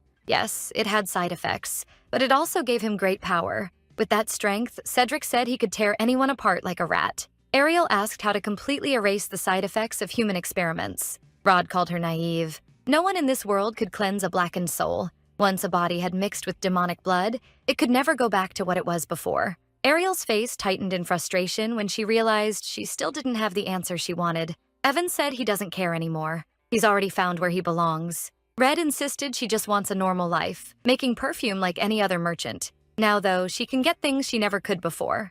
She asked why he'd think she'd waste time on childish world domination games, especially since he's the one headed to prison. When he shouted about all he did to meet Ariel, she coolly offered him a perfume that could kill with one press. They even offered to send him home by teleportation. There was only one condition. One person could use it at a time. At last, the missing children returned home. Under Duke Evans's command, the demonic creatures were defeated. But right at the end, Guild Leader Khan used some strange magic on the Duke. It left him in terrible pain, and no one dared get close. Lady Ariel Winston was the one who saved him. Now the Imperial Palace wants to contact her in case something like this happens again. After Khan was taken down and the mess was cleaned up, Rod Rosero, the guildmaster and main culprit, was punished too. He was sentenced to life as a slave. As long as he bears the brand, he'll be tracked wherever he goes. And if he tries to leave the country, the branded body part will explode. After reading the newspaper, Ariel's staff said she really does live an interesting life. The papers praised her as a heroine who saved the Duke from madness. Ariel became wildly popular, and people kept asking about what happened. Some even claimed she threw herself in front of Cedric, and all kinds of silly rumors spread. Still, Ariel didn't mind too much. The rumors boosted sales. After a checkup with the court doctor and some rest, she came back refreshed. And Rena took great care of the shop while she was gone. By now, the staff could run everything fine even without the head perfumer there. They guided customers well and explained how long the scents lasted on the skin. Seeing that, Ariel felt the shop would be fine from now on. Then she learned a guest was waiting upstairs. Vin. He and his sister apologized for dropping by suddenly, but they wanted to thank Ariel in person. Elena also wanted to admit it had all started because of her. Ariel told her what mattered was that it ended well, and she understood Elena had her reasons. The palace ruled that because Elena helped expose the Khan Guild and was also a victim of human experiments, she wouldn't be punished. Still, Elena said if Ariel ever needs help, she'll come running. Asked about her future, Lena said she wants to become an apprentice at the magical tower. It fit her well. She'd always dreamed of becoming a mage and traveling the continent. She wanted to use magic to save people in trouble, just like she once was. Her brother, meanwhile, dreamed of becoming a great knight like Duke Evans. She then asked what the perfume was for, guessing it had to do with the experiment side effects. Ariel explained Rod had it made to improve the experiments. If people forget the pain, you can torture them over and over. So Ariel decided to give them the Onyxia perfume. She explained Lena had also been injected with demonic blood. It wasn't as bad as Cedric's case, but she still had flare-ups sometimes. This scent should help during those moments. After they left, Ariel stepped outside and saw Evans waiting. He asked her to spend the evening with him. She was shocked when she learned the place was so far away they'd need teleportation. Cedric said he was going to Osendrick and asked her to come with him. Ariel asked why they needed to go there. Cedric only said they should visit first and talk after. When they arrived, a kind old woman welcomed them and noted the long trip. She was the high priestess. She asked if this was the lady Cedric had told her about. The priestess came closer, and Ariel couldn't understand why someone so important was inspecting her so carefully. Then the old woman asked Cedric to leave, saying she had something private to discuss with Ariel. As soon as he stepped out, she revealed she knew Ariel came from another world. She quickly added that she wasn't here to interrogate her. Ariel wondered how much the priestess knew. Did she even know about Earth? The priestess said she understood Ariel's worries because she'd seen this before. In all her long life, it had only happened twice. Ariel asked if others had really come from her world. The priestess said they all adjusted eventually, though Ariel adapted much faster. She explained Ariel stood out right away. She had no divine mark, and her soul gave off a different energy. Ariel then realized Cedric had figured out she was from another world and brought her here because of it. The old priestess told her his worries were unnecessary. When Cedric returned, she assured him Ariel was completely healthy. Ariel wondered if he'd suspected she had gone through experiments too. After all, Rod had been obsessed with her, and she had been with Cedric in the past. Ariel added that she used to do chemical experiments in place of her mother. She was right. Cedric hadn't felt any demonic energy from her. He then said that when he went into the sewers, all his old memories came back, and Ariel was the only reason he kept moving forward. So if it wasn't just one experiment that helped him, what else could explain it? Ariel had a guess, but no idea how to say it. All known treatments for his condition use ingredients from the demon world. In the original story, Cedric's symptoms were treated like an incurable illness, but there was one other method. She just wasn't sure she should bring it up.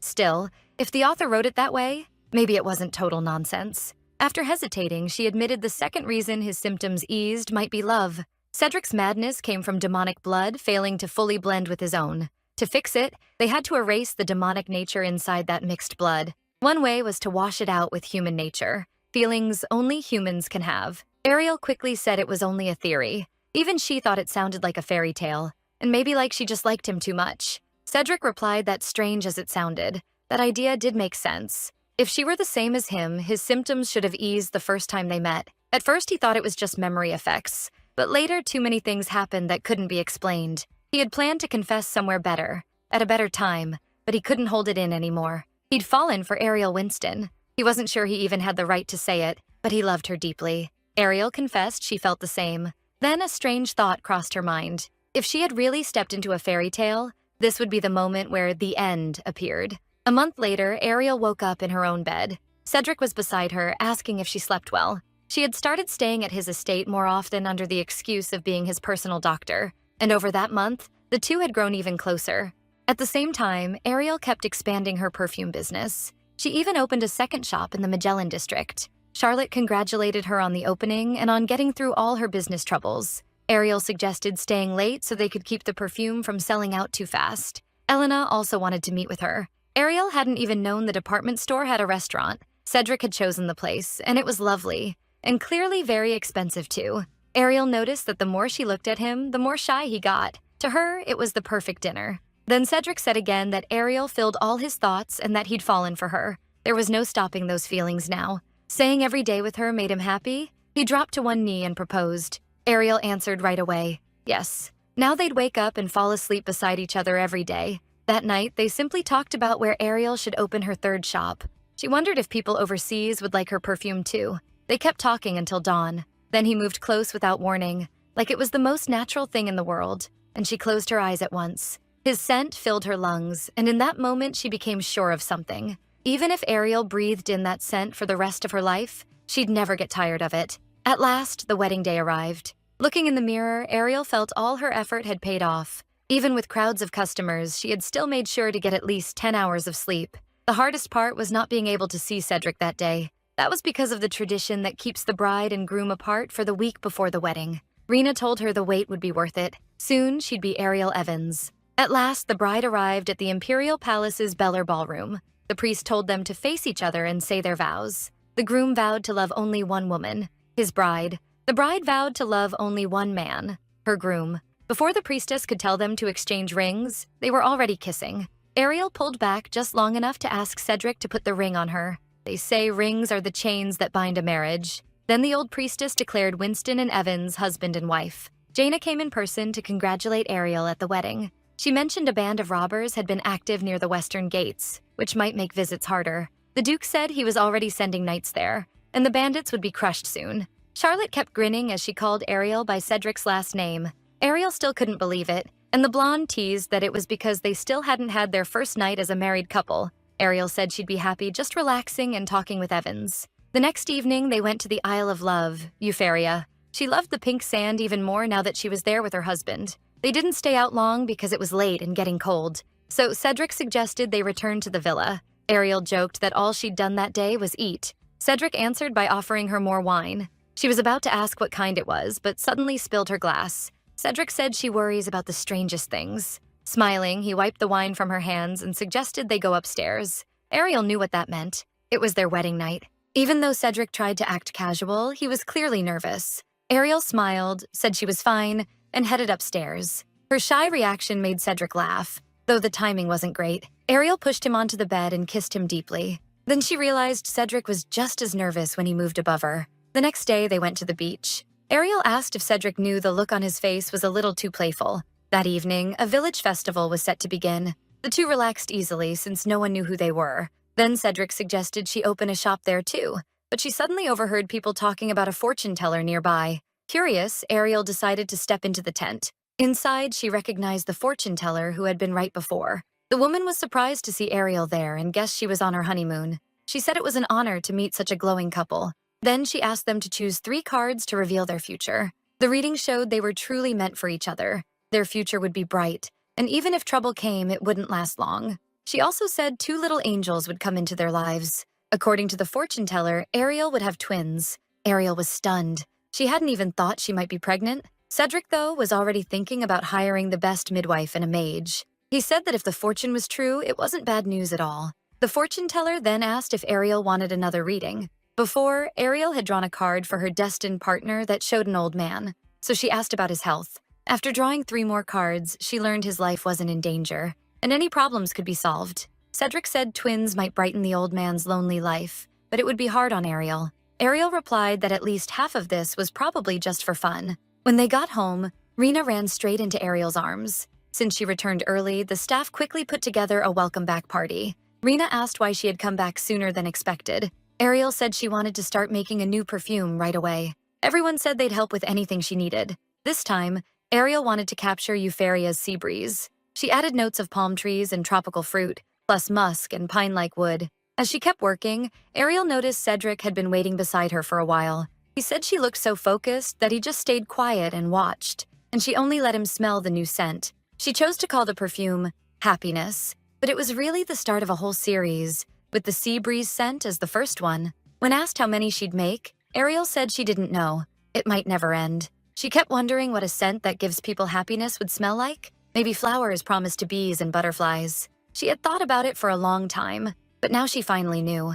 The scent of happiness was the scent of a person. No flower or costly spice could beat the smell of someone you love. For Ariel and Cedric, they had become each other's source of joy, their true happiness. And that's it, guys. I really hope you enjoyed the story of the Tyrant's Perfumer only. This one had a lot of requests, so I decided to bring you the whole thing, beginning, middle, and end, all in one video. I really hope you guys liked it enough for me to keep doing more stories in this format, because honestly, it was a fun one to cover. And come on, a villain who makes perfumes and accidentally makes the most cold-hearted duke in the kingdom fall for her? We need more of this. Let me know in the comments what you thought about the romance and the story's vibe. I'm genuinely curious to see your takes on these two. If you liked it, leave a like and subscribe so you don't miss the next one. Kisses, and see you next time.